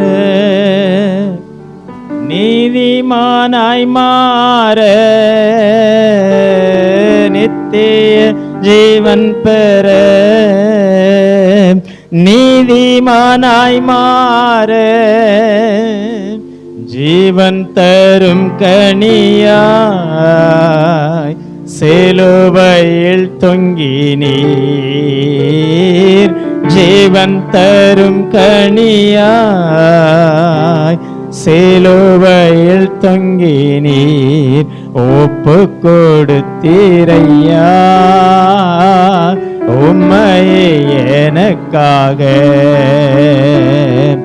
உலகின் ரட்சகரே உன்னத பலியாக. ஆமென், ஹல்லேலூயா. கர்த்தருடைய நாமம் மகிமைப்படுவதாக. 6 வார்த்தைகளை நம்ம தியானிச்சோம். 7வது வார்த்தையை 6வது வார்த்தையிலே தெய்வ சித்தம் முழுவதுமாய் நிறைவேற்றப்பட, பிதாவினுடைய சித்தம் என்ன? இயேசு கிறிஸ்து கல்வாரி சிலுவையில அவர் மரிக்க வேண்டும் என்பதுதான் தேவனுடைய சித்தம். அல்லேலூயா. அவர் மரித்தால் தான், அவருடைய ரத்தம் சிந்தப்பட்டால் மட்டும்தான் ரட்சிப்பு உண்டு என்பது தேவனுடைய சித்தம். அதை செய்து முடித்தார். அல்லேலூயா. கடைசி வார்த்தையாக நாம் தியானிக்க போகிறோம். ஸ்தோத்திரம். லூக்கா நிருபம், லூக்கா சுவிசேஷம் 23வது அதிகாரம் 46வது வசனம். இயேசு, பிதாவே உம்முடைய கைகளில் என் ஆவியை ஒப்படைக்கிறேன். அல்லேலூயா. சத்தமிட்டு சொன்னார். அதாவது முதல் இந்த 6வது வார்த்தைக்கும் 7வது வார்த்தைக்கு நடுவில் 3 மணி நேரம் கேப் இருக்கிறது. 3 மணி நேரம் அந்தகாரம், இருள் இருந்தது இல்லையா? எல்லாரும் நினைத்தார்கள் இயேசு கிறிஸ்து எல்லாம் முடிந்தது என்று சொல்லி தலை சாய்த்த உடனே அவர் இறந்து போயிட்டார் அப்படின்னு நினைச்சாங்க. ஆனால் அவருக்குள் இருந்த மகிமை வெளிப்படும்படிக்கு, அவருக்குள் இருந்த பரிசுத்த ஆவியானவர் வெளிப்படும்படிக்கு இந்த காரியத்தை கர்த்தர் அங்க அனுமதித்த ஒரு காரியம். அல்லேலூயா. ஏன்னா உலகத்துல நிறைய பேர், அதற்கு முன்பதாக நிறைய பேர் சிலுவையில் அறையப்பட்டிருக்கிறார்கள், அதற்கு பின்பும் அநேகர் அறையப்பட்டிருக்கிறார்கள். ஆனா ஒரு வித்தியாசமான ஒரு மரணத்தை எல்லா மக்களும் அங்க கூடி வந்திருந்த அத்தனை பேரும் பார்க்க முடிந்தது. காரணம், அதற்கு முன்பதாக சிலுவையில் அறையப்பட்ட எத்தனை பேர் மரித்தார்கள்? அப்போ இருள் வரவில்லை. அது என்னன்னா, சூரியன் இயேசு கிறிஸ்துனுடைய மரணத்தை பார்ப்பதற்கு சகிக்காமல் சூரியன் தன்னை மேகத்துக்குள் மறைத்து கொண்டது என்று சொல்லப்பட்டிருக்கிறது. அல்லேலூயா. அப்ப இந்த 3 மணி நேரம் ஏன் நமக்கு கேப்? ஏன் அந்த 3 மணி நேரம்? அந்த ஒரே வசனம் தான். அந்த ஒரே வசனத்திலேயே மேல சொல்லியிருக்கு ஜீவனை விட்டார் என்று சொல்லியிருக்கு. அதாவது ஜீவனை விட்டார், எல்லாம் முடிந்தது. அடுத்த லைன்ல சொல்லப்பட்டிருக்கு ஆவி ஒப்பு கொடுத்தார். அல்லேலூயா. அப்போ ஒரு மனுஷன் தன்னுடைய ஆவியை விட்டு விடாது இருக்கிறதுக்கு யாருக்கும் அதிகாரம் கிடையாது. மனுஷனாய் பூமியில பிறந்த அத்தனை பேருக்கும் ஒரு நாள் மரணம் வரும். அன்னைக்கு தன்னுடைய ஆவியை விட்டு கொடுக்க வேண்டும், தன்னுடைய உயிரை விட்டு கொடுக்க வேண்டும். இப்ப நமக்குள் இருக்கிற உயிர் தேவன் கொடுத்த ஆவிதான், ஜீவன் தான். ஆனா நம்ம ஜீவனுக்கும் இயேசு கிறிஸ்துவனுடைய ஜீவனுக்கும் ரொம்ப வித்தியாசம் உண்டு. நம்ம ஜீவன் சாதாரண ஜீவன், அவருடைய ஜீவன் நித்திய ஜீவன். அல்லேலூயா. அப்ப அந்த நித்திய ஜீவன் இந்த உலகத்தை விட்டு எடுபட்டு போய்விடக் கூடாது என்பதற்காக ஆண்டவர் அந்த நிமிஷத்திலேயே அந்த ஜீவனை எடுத்து பிதாவாகிய தேவன் தன்னுடைய வலது பாரிசத்தில் அவர் உட்கார வைத்து விட்டு அவருக்குள் இருந்த பரிசுகளுக்குள்ளே இயேசு கிறிஸ்து என்கிற அந்த உருவம். அல்லேலூயா. அதனாலதான் நம்ம உருவம் வைக்கிறது இல்லை. அல்லேலூயா. நம்ம ஏன் சிலைகளை உருவாக்குகிறதில்லை அப்படின்னா, இயேசு கிறிஸ்து என்கிற அந்த உருவத்திலே தேவன் வந்தார். அதனால உருவம் வைக்கிறதில்ல, மாலை போடுறதில்ல, சாம்பிராணி காட்டுறதில்ல. அல்லேலூயா. ஆனா மற்ற இடங்களில் அதை காண்பிக்கிறார்கள். ஏன் அதை காண்பிக்கிறார்கள் அப்படின்னா, அவங்க ஏற்கனவே சிலைகளையும் மரங்களையும் கல்லுகளையும் மண்ணுகளையும் கும்பிட்டு பழகி போனவர்கள். அவங்களுக்கு ஒரு உருவம் இருந்தா தான் அவர்கள் நம்புவார்கள் என்கிற ஒரு நிலைமை வந்த போது அவர்களுக்குள்ளே ரட்சிப்பை பெற்ற மிஷனரிகளை காட்டிலும் ரட்சிக்கப்படாத சில மிஷனரிகள் வந்தார்கள். ரட்சிப்பின் அனுபவத்தோடு வந்த மிஷனரிகள் பலர், ரட்சிப்பின் அனுபவம் இல்லாத மிஷனரிகள் சிலர். அந்த சிலர் வரும்போது நம்ம ஆட்கள்லாம் சொல்லிட்டு இருந்தாங்க, நாங்கள் பாம்பை பார்த்தா சாமிங்கிறோம், தேலை பார்த்தா சாமிங்கிறோம், மனுஷன் தீயை பார்த்தா சாமிங்கிறோம், தண்ணியை பார்த்தா சாமிங்கிறோம், வேப்ப மரம் சாமிங்கிறோம், கருவ மரம் சாமிங்கிறோம், பனைமரம் சாமிங்கிறோம். எல்லாமே எங்களுக்கு சாமி. ஒரு உருவம் இருக்கிறது. இயேசு கிறிஸ்துன்னு சொல்லி உருவத்தை சொல்றீங்க, அவருக்கு என்ன உருவம் இருக்கு நீ கேட்ட உடனே அந்த நாட்களில் அந்த மிஷனரிகள் நினைச்சாங்க, சரி இதை பச்சாவது இவர்கள் ஆண்டவரை நம்பி ரட்சிப்பை பெற்றுக் கொள்வார்கள், விசுவாசிப்பார்கள் என்கிற அந்த எண்ணத்தோடு கூட தான் சிலைகளை வடித்து கொடுத்தார்கள். அல்லேலூயா. இன்றைக்கு அநேக இடங்களிலே சிலைகளை வைத்து கும்பிட்டு கொண்டிருக்கிறார்கள். ஆனால் வேதம் சொல்லுகிறது, தேவனுக்கு உருவம் இல்லை, அவர் ஆவியா இருக்கிறார். அந்த ஆவி இயேசு கிறிஸ்து என்கிற அந்த உருவத்திற்குள், அந்த சரீரத்துக்குள் இருந்தது. எந்த மனுஷனும் தன்னுடைய ஆவியை விட்டு கொடுக்காமல் இருப்பதற்கு அதிகாரம் இல்லை. அதுபோல இயேசு கிறிஸ்துவனுடைய உள்ளத்துல இருந்த அந்த பரிசுத்த ஆவியானவரை விட்டு கொடுக்க வேண்டிய ஒரு காலகட்டம் வந்தது. அவர் அதை செய்தார். அல்லேலூயா, அல்லேலூயா. இப்போ இயேசு கிறிஸ்துவுக்கு மட்டும், இயேசு கிறிஸ்துக்கு இயேசு கிறிஸ்துவனுடைய சரீரத்தில் மட்டும் இருந்த அந்த பரிசுத்த ஆவியானவர் உலகத்தில் அத்தனை பேருக்கு வேண்டும் என்பதற்காக தான் அவர் அந்த ஆவியை பிதாவின் கையில ஒப்பு கொடுத்தார். ஏன் பிதாவின் கையில ஒப்பு கொடுத்தார்? எனக்கு ஒரு இளைப்பாறுகிற ஒரு ஸ்தலம் வருகிறது, நான் பிதாவின் வலது பாரிசத்தில் வீற்றிருக்க போகிறேன், இளைப்பாற போகிறேன். நான் சம்பாதித்த இந்த ரட்சிப்பை இந்த உலகம் முழுவதிலும் கொண்டு செல்ல வேண்டுமேயானால் மனிதர்களால் முடியாது, மனிதர்களால் செய்துவிட முடியாது. அப்ப அந்த மனிதனுக்கு ரட்சிப்பை சொல்ல வேண்டும், அந்த மனிதனை ரட்சிப்புக்குள் நடத்த வேண்டும், மனிதனை நித்திய ஜீவனை அடைய செய்ய வேண்டும் என்று சொன்னால், எனக்குள் இருந்த, எனக்குள்ள என்ன நினைச்சிடாதீங்க, இயேசு கிறிஸ்துவுக்குள் இருந்த அந்த பரிசுத்த ஆவி உலகம் முழுவதுக்கும் தேவை என்பதினாலே அவர் சொன்னார், அந்த ஆவியை, ஏன் அந்த ஆவி அவருக்குள் திரும்ப வந்தது? அவர் மரித்து விட்டார், அந்த ஆவி திரும்பவும் அந்த சரீரத்துக்குள் திரும்ப வந்தது. புறப்பட்டு பிதாவின் கையில போன அந்த பரிசுத்த ஆவியானவர் திரும்பவும் அந்த சரீரத்துக்குள் வந்து 3 மணி நேரம் கழித்து திரும்பவும் அந்த சரீரத்துக்குள் வந்து, இதை ஏற்கனவே சொல்லியிருந்தார் சீசர்களுக்கு, நான் போகிறேன், ஒரு ஸ்தலத்தை ஆயத்தப்படுத்தி கொண்டிருக்கிறேன், உங்களை சகல சத்தியத்துக்குள்ளும் நடத்துகிற பரிசுத்த ஆவியானவர் ஒருவர் தேற்றரவாளன் வருவார்.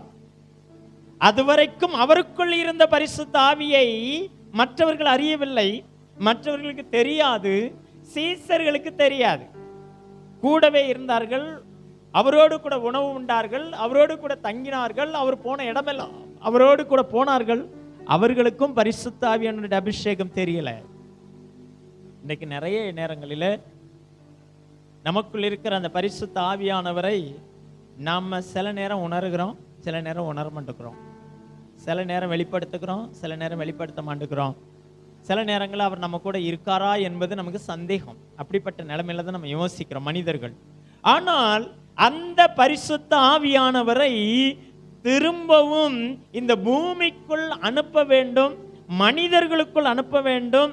மனிதர்கள் மூலமாய் விடுதலைகள் நடக்க வேண்டும், மனிதர்கள் மூலமாய் ஆறுதல்கள் நடக்க வேண்டும், மனிதர்கள் மூலமாய் ரட்சிப்பு வெளிப்பட வேண்டும், மனிதர்கள் மூலமாய் அற்புத அடையாளங்கள் நடக்கணும், மனிதர்கள் மூலமாய் ஆவியின் வரங்கள் வெளிப்பட வேண்டும், மனிதர்கள் மூலமாய் பிரசங்கங்கள் வெளிப்பட வேண்டும், மனிதர்கள் மூலமாய் தீர்க்க தரிசனங்கள் வெளிப்பட வேண்டும், மனிதர்கள் மூலமாய் நிறைய அற்புத அடையாளங்களை செய்து இயேசு கிறிஸ்துவே ஜீவிக்கிறவர் என்பதை திருஷ்டாந்தப்படுத்த வேண்டும் என்பதற்காக அந்த ஜீவனாகிய பரிசுத்த ஆவியை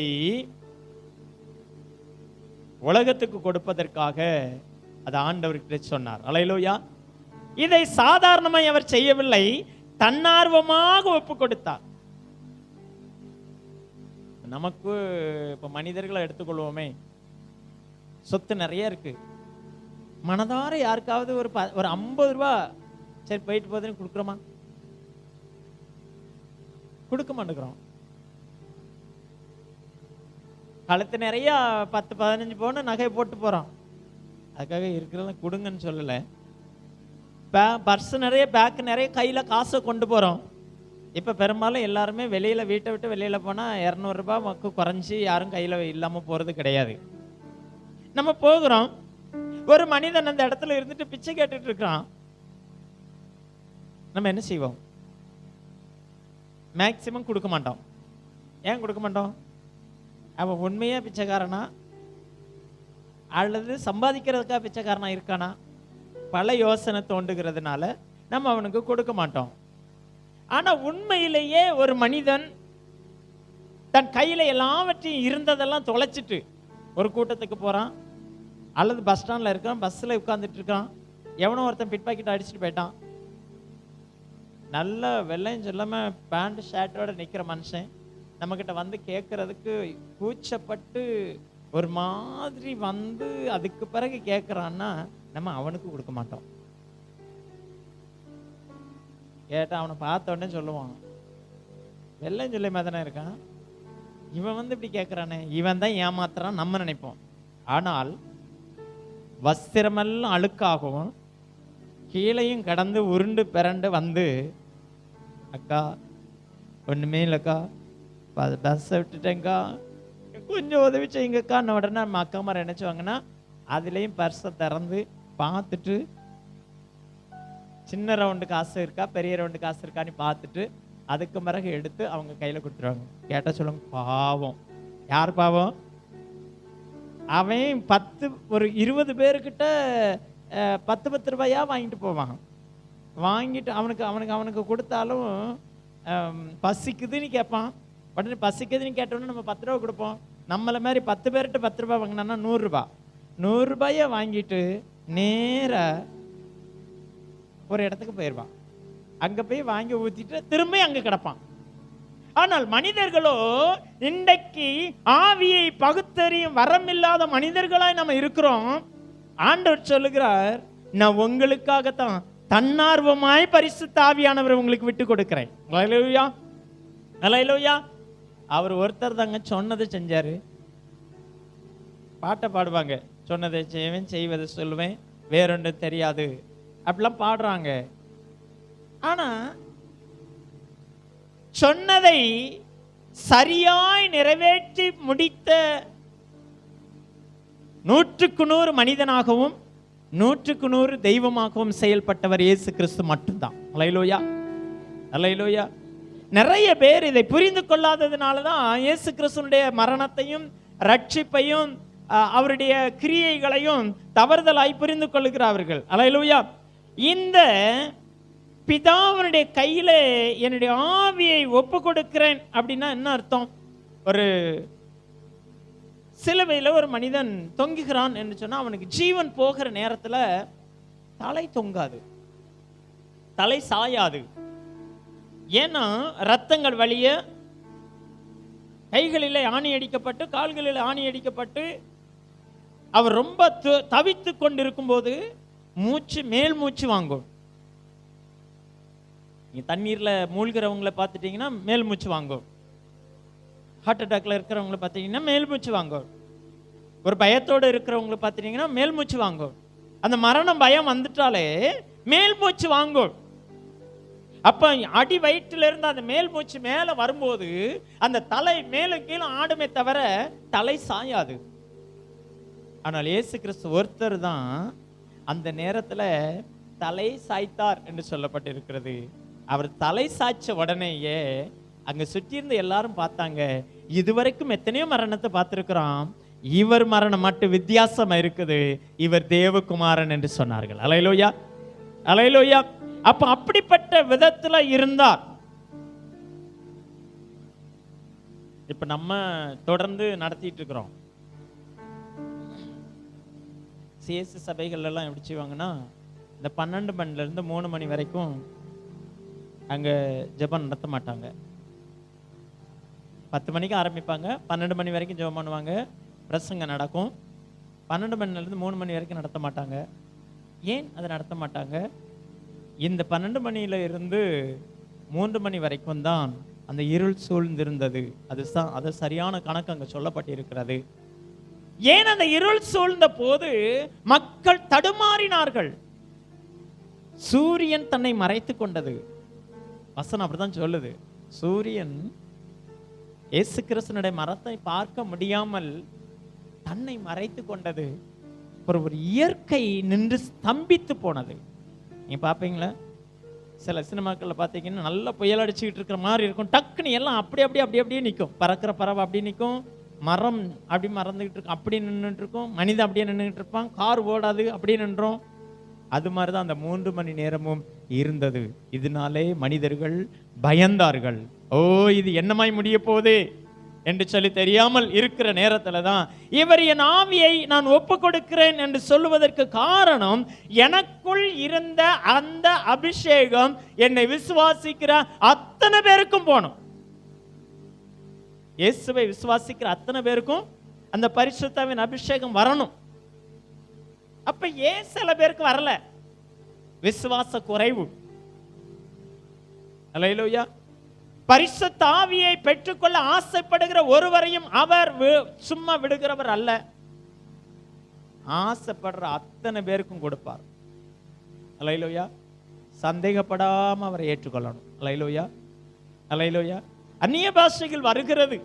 அந்த அபிஷேகத்தின் வெளிப்படையான அடையாளம் அந்நிய பாஷை.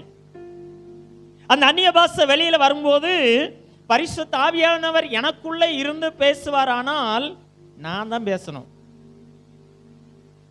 எனக்குள்ள இருந்து பரிசுத்த ஆவியானவர் பேசினா நான் தான் பேசணும். நான் பேசுறது தான் அந்நிய பாஷை. அல்லேலூயா.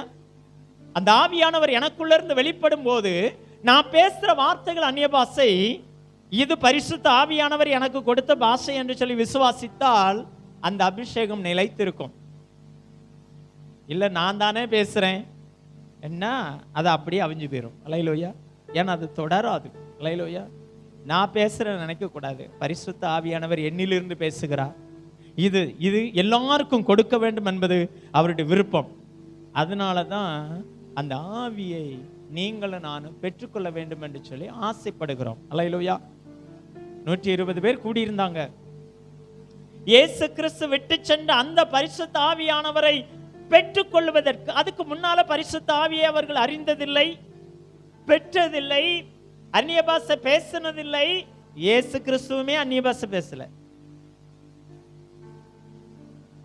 புரியுதுங்களா?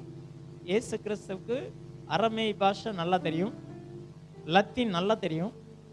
ஏன்னா அவர் அங்கே இருந்தார். அவர் அந்நிய பாஷை பேசினாரா அப்படின்னா எல்லாரும் சொல்றாங்க ஏலி ஏலி லாமா சபக்தானின்னு சொல்லும்போது நிறைய பேர் கேட்டாங்க, எலியாவை கூப்பிடுகிறான் அப்படின்னா என்ன அர்த்தம்? இயேசு வாழ்ந்தது இந்த ஸ்லம் ஏரியாவில் வாழ்ந்தார். இவரை கொண்டு ராஜாக்கள் வாழுகிற, அரசாட்சி செய்கிற அந்த இடத்துல கொண்டு போய் இவரை சிலுவையில் அறையும் போது கிராமத்துல ஸ்லம் ஏரியாவில் இருந்த மக்களுக்கு தெரியும், என் தேவனை என்னை கைவிட்டீர் என்று சொல்லி இயேசு சொல்லுகிறார் என்று சொல்லி கடைமுனையில் இருக்கிற மக்களுக்கு தெரியும், ஏழை ஜனங்களுக்கு தெரியும். ஏன்னா அவங்களுக்கு அந்த பாஷை தெரியும், அரமேயு. அல்லேலூயா. ஆனால் அங்கே இருந்த அதிகாரத்தில் உள்ளவர்களுக்கு இவர் அரமையை தான் பேசுகிறார் என்று சொல்லி தெரியாது.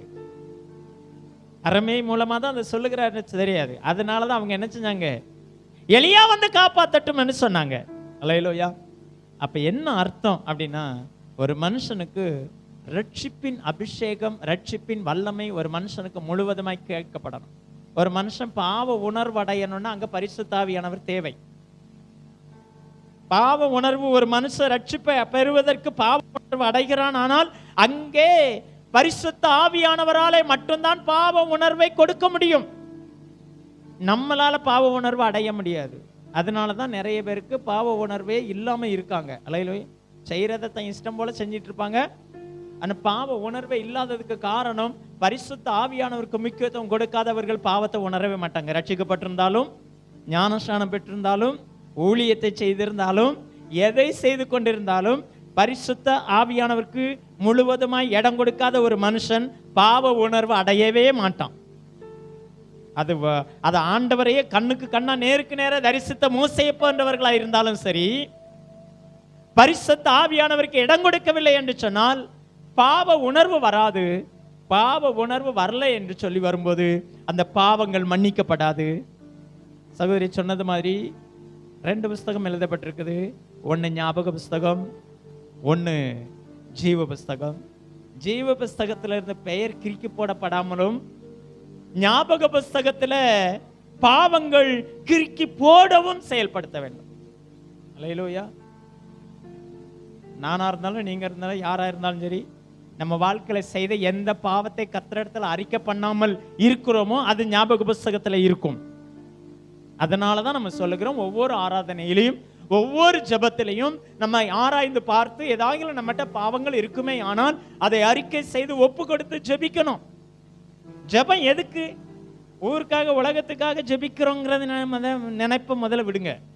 ஜெபம் எதற்கு அப்படின்னா, உங்களையும் என்னையும் தேவனுடைய கரத்துல அர்ப்பணித்து நம்மளை தனிப்பட்ட விதத்துல ஆண்டவர்கிட்ட ஒப்பு கொடுத்து பரிசுத்தத்தை பெற்று அதற்கு பிறகு ஜெபம் பண்ணா நீங்களும் நானும் ஜெபிக்கிற ஜெபத்துக்கு பதில் கிடைக்கும். நிறைய பேர் பாவத்தை அறிக்கையே பண்ணாம நான் எப்போதுமே பெர்ஃபெக்ட். தேவன் சொல்லுகிறார், நீதிமான் உலகத்துல ஒருத்தனும் கிடையாது. அல்லேலூயா, அல்லேலூயா. அதனால நீங்களும் நானும் எவ்வளவுதான் கர்த்தருக்குள்ள இருந்தாலும், வைராக்கியமான காரியங்கள் இருந்தாலும், நம்ம கிட்ட அவ்வப்போது ஏதாவது ஒன்று தூசி மாதிரி வந்து ஒட்டிக்கிட்டு தான் இருக்கும். சுய சிந்தனைகள், மாம்ச சிந்தனைகள், மாம்ச இச்சைகள், சுய இச்சைகள் ஏதாவது நம்ம வாழ்க்கையில் வந்துக்கிட்டே தான் இருக்கும். வரும், அது பாட்டில் வரும், அது பாட்டில் போகும். அப்படி இருக்கக்கூடாது. வருவதை அழிக்கணும், வராமல் காத்து கொள்ள வேண்டும். அல்லேலூயா.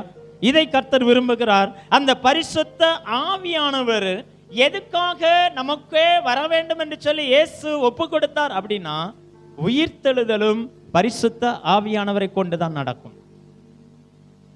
இயேசு கிறிஸ்துக்குள்ள இருந்த அந்த பரிசுத்த ஆவியானவர் நமக்குள்ள வருவார். எப்போ?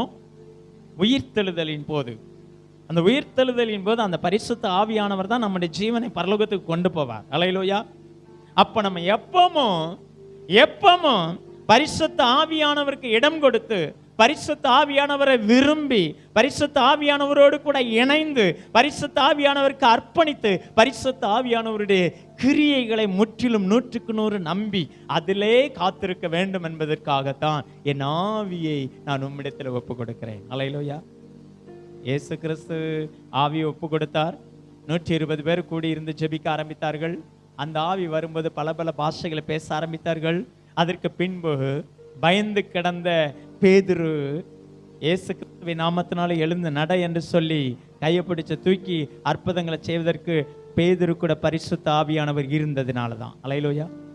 அப்ப ஆண்டவர் சொல்லுகிறார், கடைசியா பரிசுத்த ஆவியானவரை எப்படி நமக்காக விட்டு சென்றாரோ அவரை காத்து கொள்ள வேண்டும், அவரை வைத்து கொள்ள வேண்டும், அவரோடு கூட சம்பாஷிக்க வேண்டும், அவர் சொல்லுக்கு கீழ்ப்படிய வேண்டும்.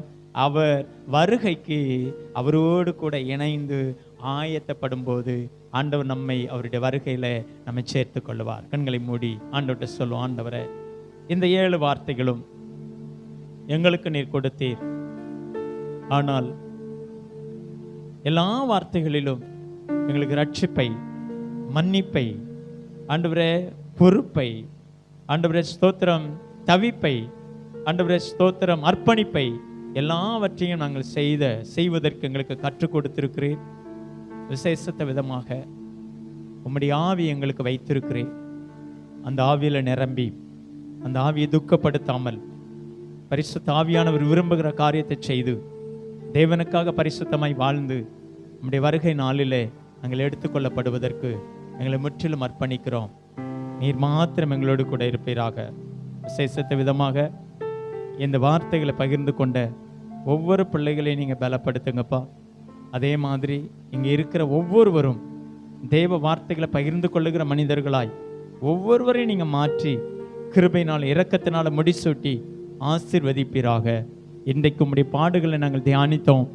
இதே போல எங்கள் வாழ்நாள் முழுவதும் இந்த பாடுகளை தினமும் தியானித்து தினமும் எங்களை சரிப்படுத்தி ஆண்டவரே ஞாபக புஸ்தகத்தில் இருந்து, ஆண்டவரே ஞாபக புஸ்தகத்தில் எங்கள் பாவங்கள் ஆண்டவரே அடிக்கப்படாமல் பெருகாதபடிக்கு, ஜீவ புஸ்தகத்தில் இருந்து எங்கள் பெயர் கிறுக்கி போடப்படாதபடிக்கு ஞானமாய் கவனமாய் கர்த்தருக்குள்ளே வாழ்ந்து பரிசுத்த ஆவியானவருடைய ஆலோசனையின்படி நடந்து நாங்கள் எங்கள் ஜீவிய காலத்தை நித்திய ஜீவனை அடைவதற்கு எங்களை தகுதிப்படுத்துவீராக.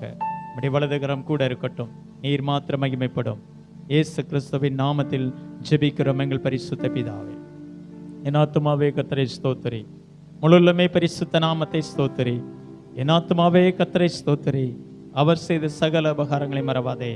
ஆமென். நம்முடைய கர்த்தராகிய இயேசு கிறிஸ்துவின் கிருபையும் பிதாவாகிய தேவனுடைய அன்பும் பரிசுத்த ஆவியானவருடைய ஐக்கியமும் சமாதானமும் சந்தோஷமும் நம் யாவரோடும் சகல பரிசுத்தவான்களோடும் இருப்பதாக. ஆமென். ஹல்லேலூயா, ஹல்லேலூயா. கர்த்தர் நல்லவர். ஒருவருக்கு ஒருவர் வாழ்த்து சொல்லுங்க. கர்த்தர் உங்களை ஆசீர்வதிப்பார்.